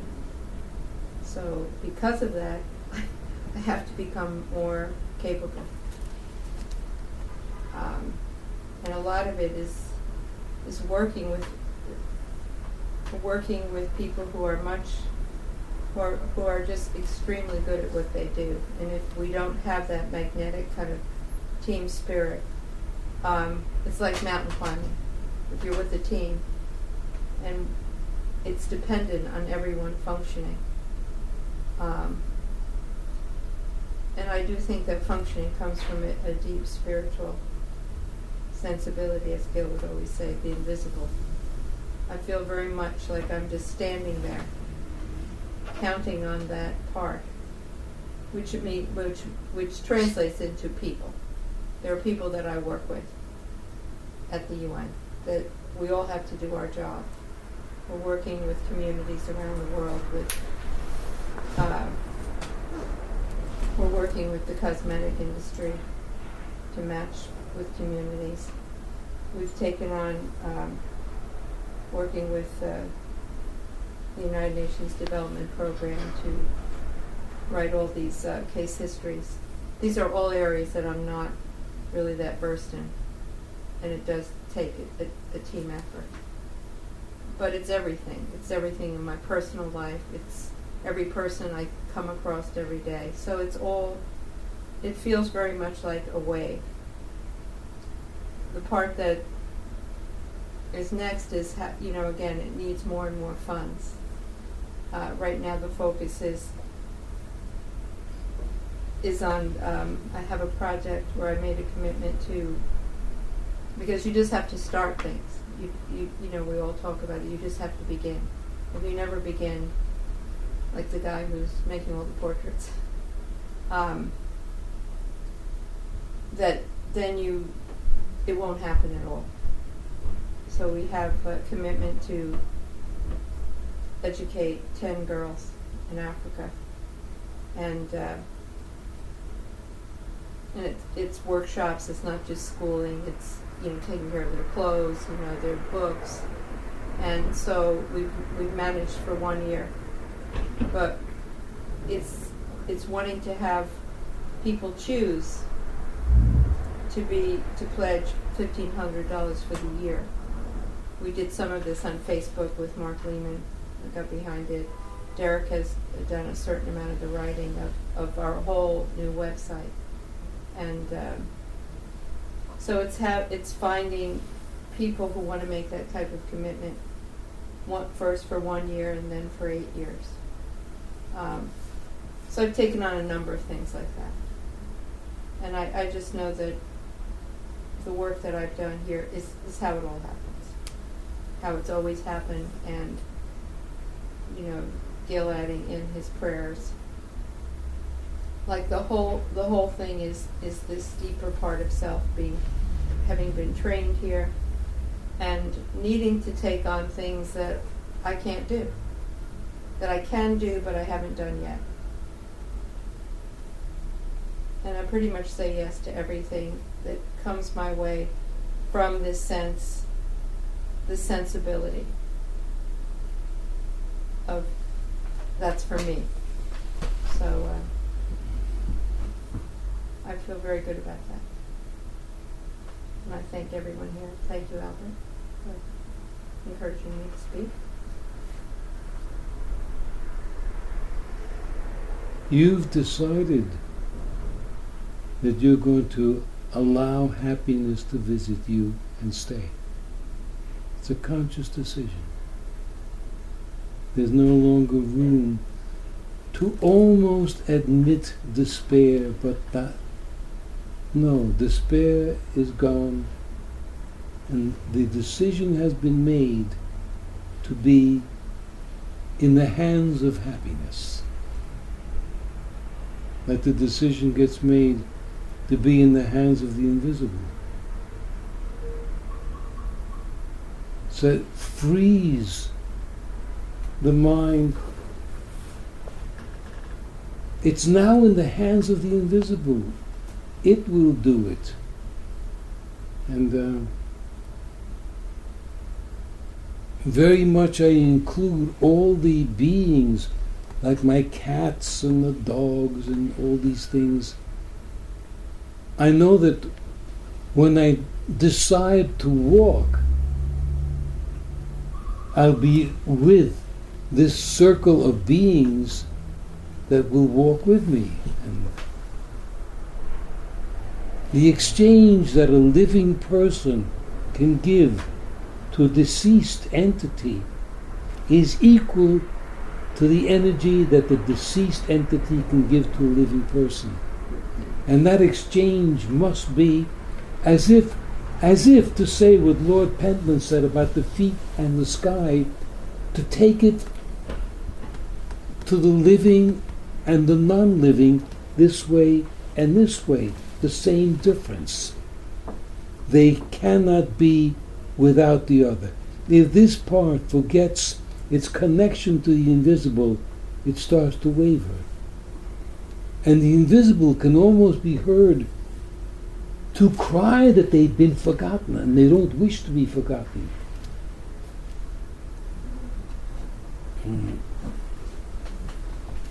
Because their work isn't over. If we begin to think that only this life is where it's at, then the vastness of it all is that all these beings go in and out of lives, and they take to the next life what they had in this one, and they bring what they had in the previous life.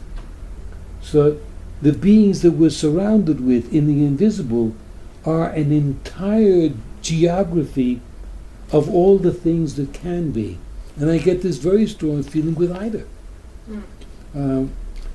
She's lost none of her good humor. And she always had the ability to speak on the positive side. And she's very, very confident that she's not forgotten. Because I think that the work we do in this life, we wish it to be not forgotten.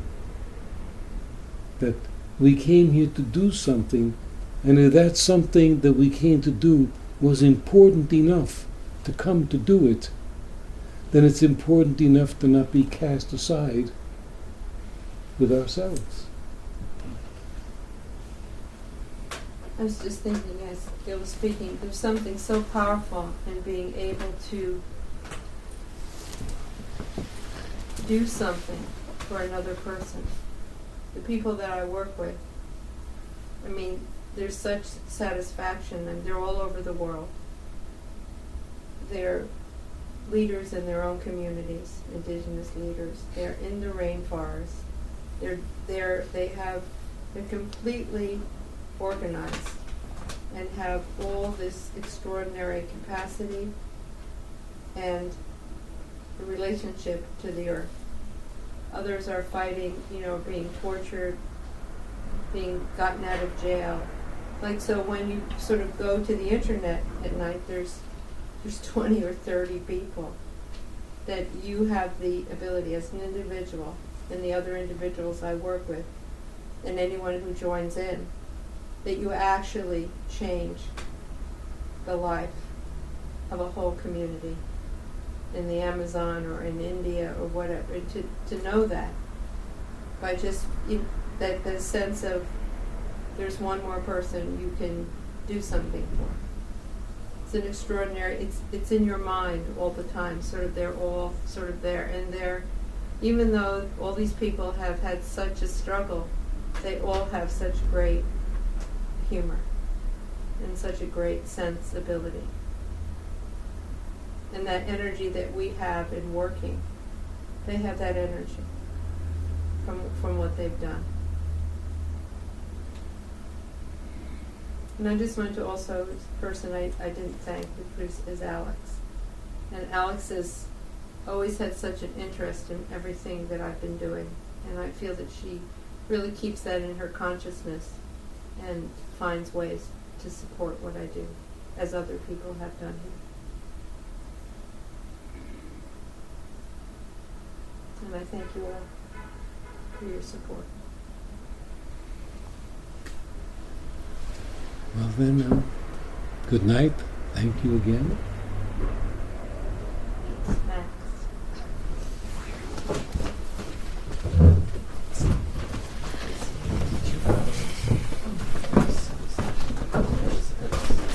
It's perfect. Give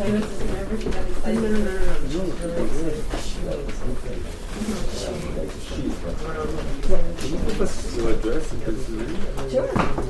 Oh, right. Yeah. Be around, Can you email it? Never tested it. I won't Email around. it to It's she. It works. Oh my God, you're looking at your phone like an old man. Yeah, and, That's how I look at Maybe mine. you should move it this and this. But I love it. It's 1,500. No? It's a girl. Is he looking out of the We got glasses or is he 3,000 looking today. through his glasses? So? 10. If we do this first lunch, then we're out of the It's really funny or what? Diane Lane. She's a Diane, like the actress Diane Lane. And they give 200. And so we just, we go Um, 500 to the rest. Canna So we can't Dentist. even negotiate. I will spell Some it restaurants can't even do it. C-A-N-A. So, D-E-N. S-I-S. Oh, sorry.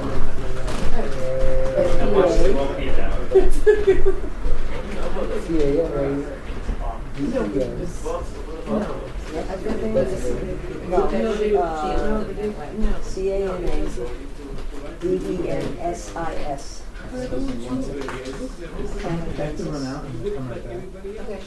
Okay. I'll give you a PA. Yeah, this address. for 2 years now. When did you guys move?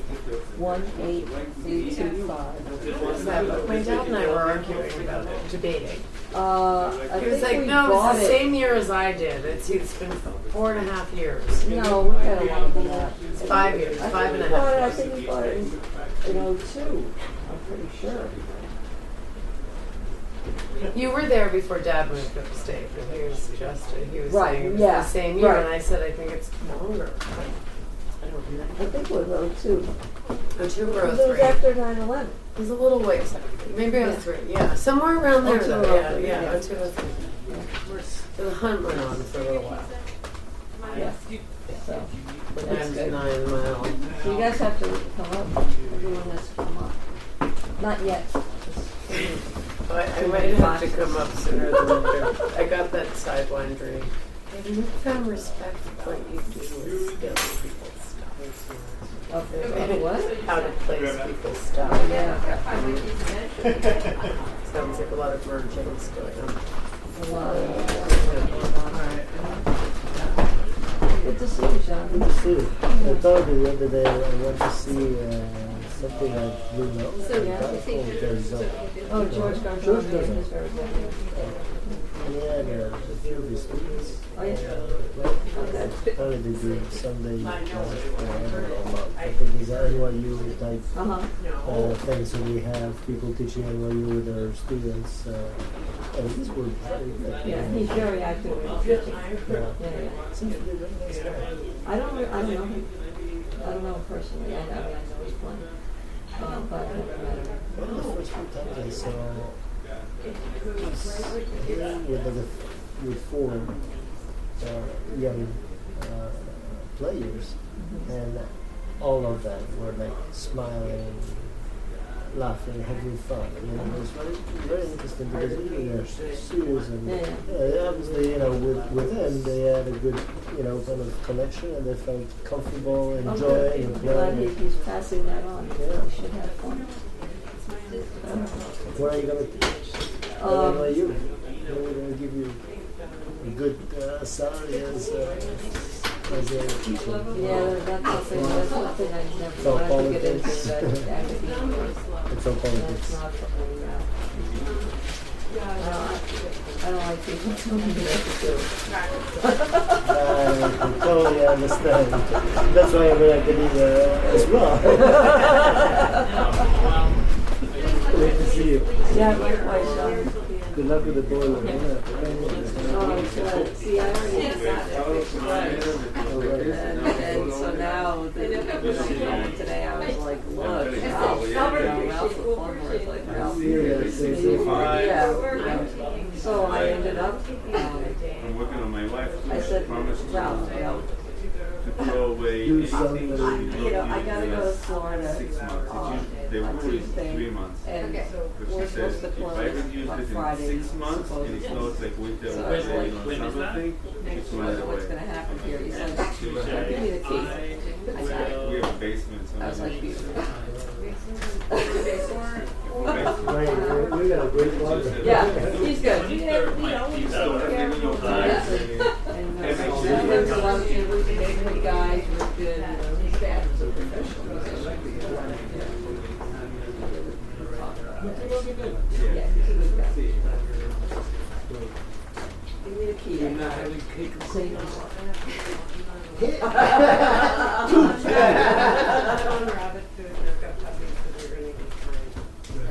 Bring them next time. Maybe we'll make it Of course they should. They said they were very funny with families. Sam and I had a meeting last night and they were attending. Been attending. Yeah, they were really lively. They were really all right. Enjoy coffee and tea. I will see you soon. Bye, Sue. Take care, Alex. Good Hi, to see Alex. you. Bye. Yes, I donated No, you a cross. Went from my Nah. mother's house. Really? Of course you Yeah. No, you It was should my never. it was my grandfather's. Never. It was like this long. You know, it wasn't from a house, right? It The was guy's must have working been part-time, the from. both of you.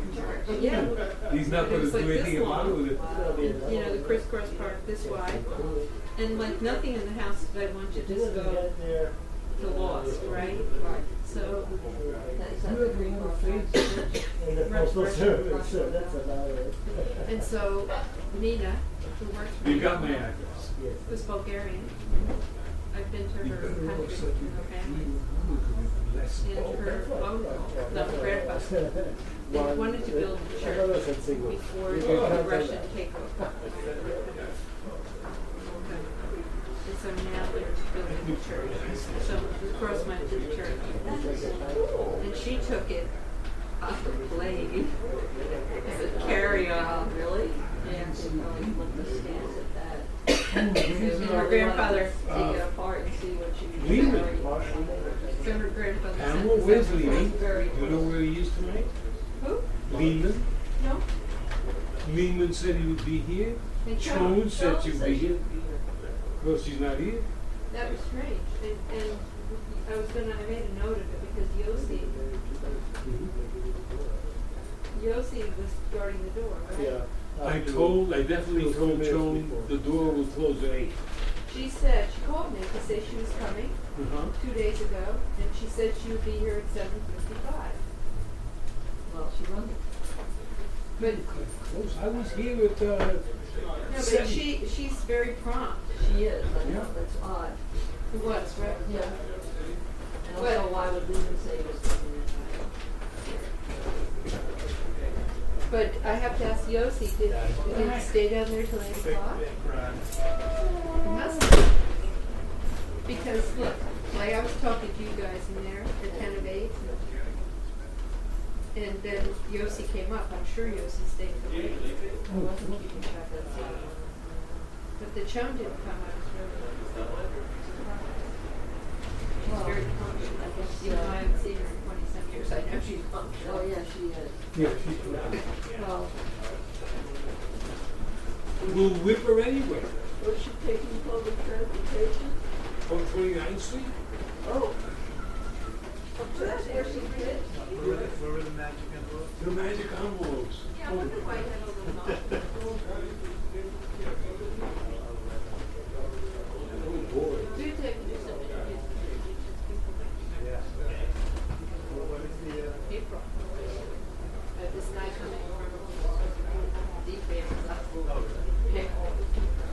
It's like I got less money from the but it brought I'm bringing more people.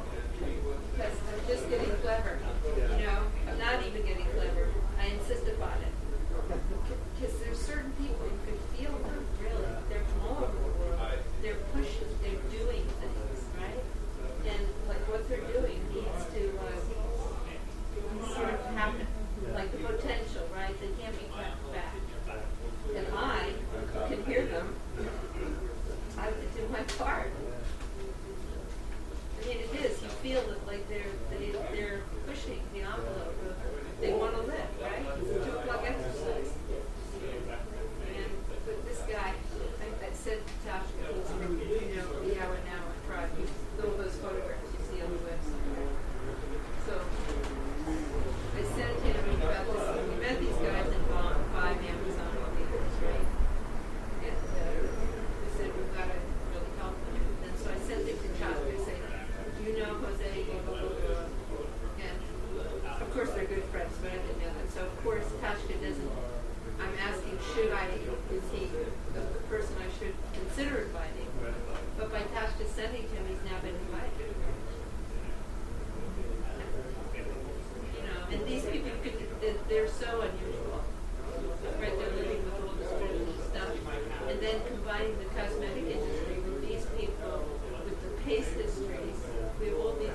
And then where does the money come from? That's the last part, right?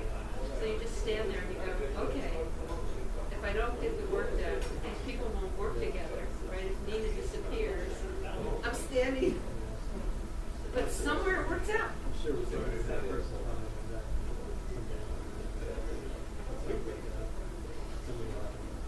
Yeah, those people they're wild. And they study things, but like there they were, representing the Amazon, and people are coming forward, pilot projects, which you know everything, you wrote it. You did a good job. Doesn't it look nice? So you're off. We'll miss you. Well, still have to maybe I haven't had lunch, so I'm like, I'm really ready for dinner. Yeah. Bye, dear. See you. So long. Let's be in touch. We say that, but we'll do it. We'll go. It will happen. I'm Soon confident. enough.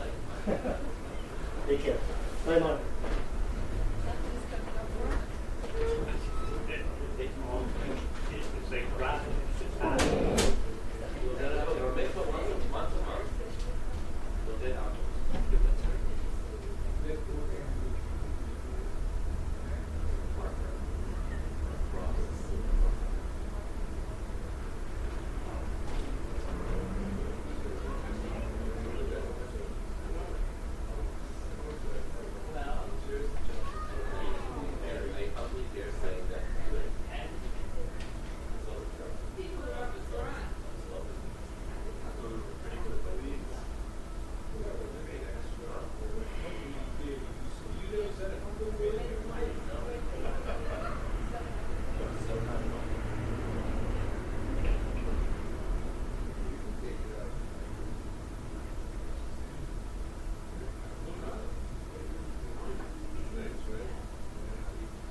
Yeah, I was wondering why you had all those envelopes. But I said they're yours, so we just kept them. I brought them, but use them whenever you like. I have a whole bunch of them too. No, I would have people. When we had the other Tuesday meeting, I would have people leave something for me. But yeah, it's been a lot. I mean, it's actually not all positive, but it's. Were you talking about Sierra Leone thing? Well, the Sierra Leone thing, I got really excited about.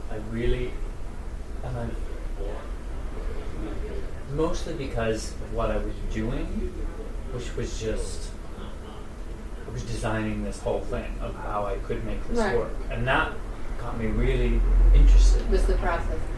But then, at some point, I began feeling like, is this what I want to be doing? Do I want to go? And they started to almost take advantage a little bit as far as like wanting, they were just encouraging me to say, oh great, well you'll be there for 3 weeks and then maybe you can come back in October, and it just started growing into this thing. I'm like, this is great, but what am I doing this for? I'm not sure. I think it's fine to do it. The thing that what you would have to do with any of these things, you have to know that the people are, you have to check out the people. Which I could That's help what I you feel do. like. I don't know if I know so well there, but I might be able to put you, but that's it, because you can go, there's like the authentic people and groups, right? You have to check it out. Yeah. Or the ones that aren't authentic, you don't want to kind of go. And then just the conditions in Sierra Leone in general. Now I believe my friend I mean, I think it's Sierra Leone. They have a lot of problems still, or they? Well, from the research I've done, I mean, it was a terrible civil war. It ended in 2007. Yeah. They have new elections. It's on the edge, you know. I think it's my not- friend, and we can look it up. If you just call me at some point, Okay. is this something imminent, or you just backed off from it for now? Well, to be honest, I wrote him an email last night and said, because originally it was, if I could lower my budget down like $1,000, they would pay for me to go, and I said that I would go. I looked at it again, and I'm like, I don't think I can actually, I've already really lowballed everything. I'm not sure I can bring it down anymore. And in addition to that, I asked him some very straightforward questions. I'm like, you know what, I need to know who's profiting from this. Like, this isn't straight humanitarian, so what is this? And I need to know a little more Yeah. clearly, because I realized I just kind of got swept up into believing what he was saying. I don't really have any proof of what he was saying. Yeah. And it's not very specific. It was a little emotionally tied. And so Like all I'm this backing kind up a little bit just to see what it is. All I'm saying is time-wise. Is it something a couple months from now? It's Like a couple weeks? Where in is? June. It would be, they would like me Did you say no to go already? in June. Sorry? Did you say no? I haven't said positively yes or no. I said Okay, but I don't sometime. know. Okay, sooner than later then. Let's just when we see each other, say within the next week or so. Let me get the details, Okay. and then let me look into it. I'd like that because it's, Because I think my friend, okay, first of all, I think my friend's adopted son is a famous, like he's a child soldier that wrote a book that was a bestseller. And I think that's where he's from. You know, one of those kids that survives all this stuff. the thing with this project is there's nothing there where they're going. There is a little fishing village just south of where they want to set up. But basically there's nothing there. And they're paying People for it? come. That's You're what I not don't paying. know. No, yeah, they want to pay. They want to buy this equipment, which I would To make sell them. solar stuff? Mm-hmm. And I would basically be in charge of setting it all up and organizing it and doing all of that. And at some point, Well, are they in business? well, that's where I asked, and I'm like, what? And he actually even said, at the end of the day, it's a business. And at the end of the day, it is and I'll send you the link to that one that happened previously. They did in Fiji, on Borough in Fiji, and they set up a tribe with the existing indigenous tribe. And basically people will come and I believe pay to stay, but basically work for the tribe. So it's like a working vacation service. So Westerners would come and stay. I never have any. And then like I that's it. ate one. I ate a whole one. You had one already? Yeah, I'll eat another one. No, it's like, oh my god, Pamela's still in there. There's like there's And one more. We devoured a whole loaf today. I don't You know. did? It's already gone? When Yeah, I got my the whole one, thing. my That's why I first brought piece, it. there were like 10 pieces. I know, but that's why I was like, okay, because it's good. So, Yeah. you know, after that garbanzo, we didn't have any. You know what I was just thinking before? I know it's like, you remember I brought you those prints a long time ago? Yeah. You want them? You have no idea what they are. Yes, I do. You do? Where? I think I know where they are. You ready? Because there have been so many changes in this place since. It's like, this Okay, is the like desk. 2 years ago. The desk Yeah. over there. Yeah. The soju screens.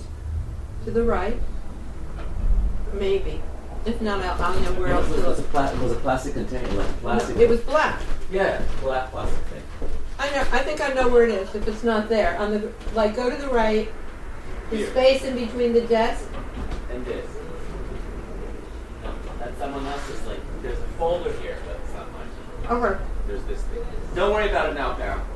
When you leave, I know where the other spot is.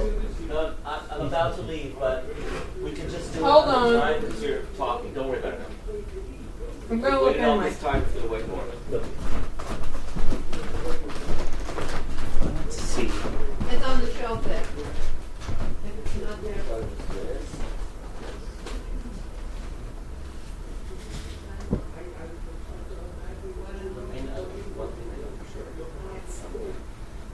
I know it's here.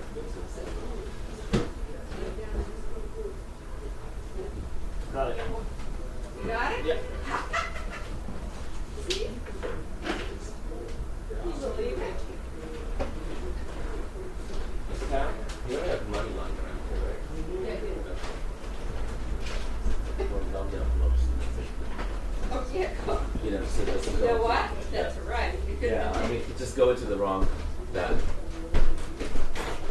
Thanks for noticing that. Yeah, I mean, because I was looking for envelopes, all of a sudden it was there. Yeah, in a white envelope, like perfect. Exactly. Right? How's protecting me? Thank you. Your books are all in order. I know. People I- love books. I looked up, I saw that in the middle And of a question. Yes, dear. Whose jacket is this?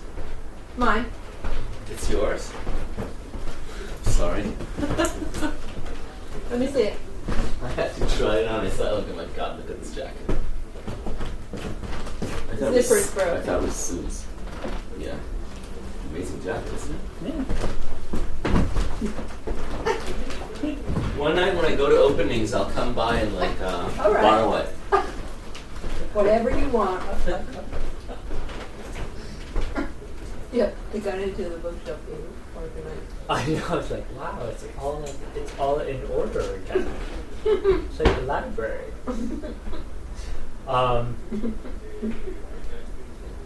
But yeah, I would love to. Oh, I have to see what he Those responded. things, yeah. There's a lot of, There's a lot of gray in it. I don't really know. It's just not clear to me. and it's not clear to you because it's probably not clear. Well, and I started thinking also. You know what? I'm like, Because here I am.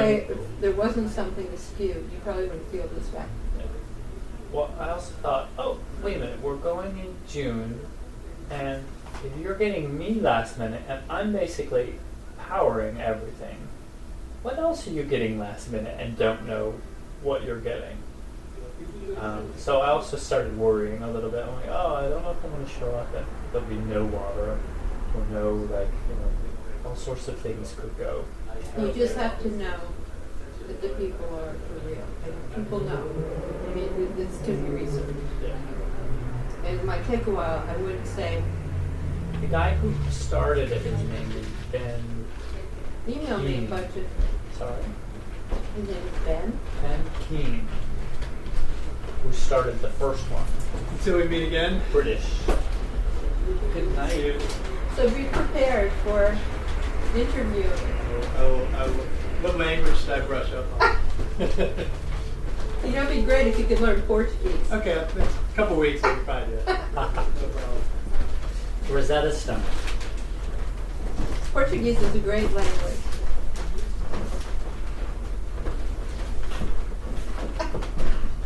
Hi, dear. Good night. Thank you. God bless them. God bless what? America. Oh, sure. Good night and good luck. Okay. Well, Yeah, so probably, because you don't, you could get, it could be a go mess. anyway. Now, the thing that made me excited Here. about it, though, is I was like, oh, this is interesting, and I like the whole idea. And for me, it was magical because it literally came right when you and I had that conversation about, you said something about, well, maybe you should just go someplace. And then Yeah. they offered me to go someplace, Yeah, and I was it might like, be fine, but I just have a feeling. Also, I have some people in Africa that are going to come. That there's a solar thing they want to do. We could find out about that. because I thought Well, we could maybe find out it's if- some other thing, and the excitement and the energy of it is not wrong. It's just that maybe this isn't the thing. I don't know yet. Yeah, you don't know without research. You can't jump into these things in this day and age, Yeah. especially in countries like that. Yeah, that was where. And for me, it was so nice to felt very creative and alive in a different way. than I've been feeling with the rest of my Well, being. So it's like the whole idea is right.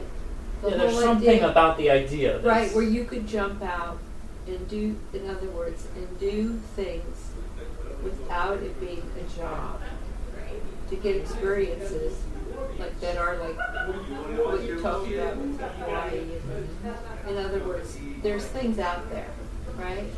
And you can go to these kind of places, and like what I think is important to, like, we'll find out about this, what we can through research, and you can call, we'll figure it out, right? I'm either my friend or son, like my friends in Fiji, you know, through all these different sources, we'll find something out about who these people are. Look at their website, see how that holds up. But the sensation, right, of what you were feeling, that just needs a venue. Yeah.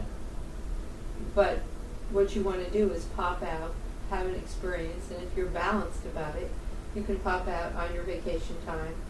And I think the other thing we should talk about, what skills you have. We started to talk about that. What can you do? And the solar thing, which is the most powerful calling card, I think. Well, it's And you just could easy to do right now, and everyone has an interest. Right, and as I said, the communities I work with in Africa, they're totally good people. They work internationally, and they want to do something. And if you went over there, you'd have a great experience with them in the village and everything, and it could help them. So actually, everybody's, like, that was on the agenda today. My agendas, I have about 35. I know. It's sort of an unbelievable thing. It's like, it's interesting, but it is. It's like just allowing your mind to just be quiet and create. Like, so every second you're like alive, you're making a little creation, and if you stop, you're resting. Then you're resting and thinking in a rest mode.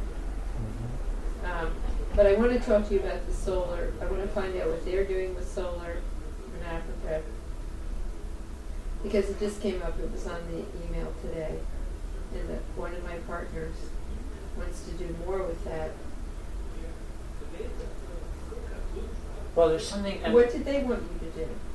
Well, they were basically saying I was going to come and supply and design and put together for them a installation which would be able to run the lights in the bungalows and the toilets, the computers. Is it hard to do an installation? Sorry, Is it hard to design an installation? See, that's the funny thing about this. When you were saying earlier, I've never really done it. I had to learn. I went out and learned a ton of information. I was like, I know how here, but I'd never done it. So, though I know how to do electricity and I know how to do all where that. does the stuff come from? Will they buy it locally? Well, no, they were going to have it shipped From where? from here, from New York. Why? Mainly because the kid who's the main guy who's running it was having a whole container load shipped there because there's just not much you could get There. in Sierra Leone. In Kenya, you can get things. That's what this other opportunity would be. Oh, okay. Because that, for me, about supplying the equipment, I was going out and just looking it up and finding out on the internet and doing. I mean, The we equipment, sell it what to kind some of degree, equipment? but I mean, It's it's panels, batteries, charge controllers. the whole, the little, yeah, right. Not too difficult, and it's not like being, but it's just a system that would run itself. Right. And the main thing is, and also refrigeration, and being able to give this community the chance to communicate with the world, Right. because they'd be able to charge their cell phones and computers. And What about internet? he was saying internet would be done through the little keys that people plug into there. I don't really know if that would work or not, but he said apparently it does work. What's that? It's like a cell phone basically that you plug into the computer and it communicates with you. Huh. I don't know if it would work I mean, this is on the coast, but I don't know. But apparently he said, since the cell phone works, Basically, you want to work with people who are for real. and doing, Now, like these what people- is it doing? Who's benefiting? Was Yeah, my because big it's a concern. business. Like in this case, this is a community that Like wants to it's- do something. It goes for the community. It's community run, and it's community. Yeah. I mean, if So it's a if this- business, I should be getting paid. If it's for the community, then I can understand that Not there's getting something paid. that is happening. I'm changing somebody's life. Whereas if Exactly. I'm giving stuff for someone's business, it doesn't make sense. And your company makes solar panels? Just- We just do basically what I'm doing, Installation. installing and designing. Yeah, installation design. So I'm just learning as much as I can. But you know what? The main thing that happened is that you sort of popped out of the box and started to explore in a kind of controlled way, right? And that's how I sort of do things. You're in the box. One of the boxes you're in. And then you have, let's say, a free hour. You can jump out and look be a whole different person. Are you going so soon? I believe so. Got it. All right.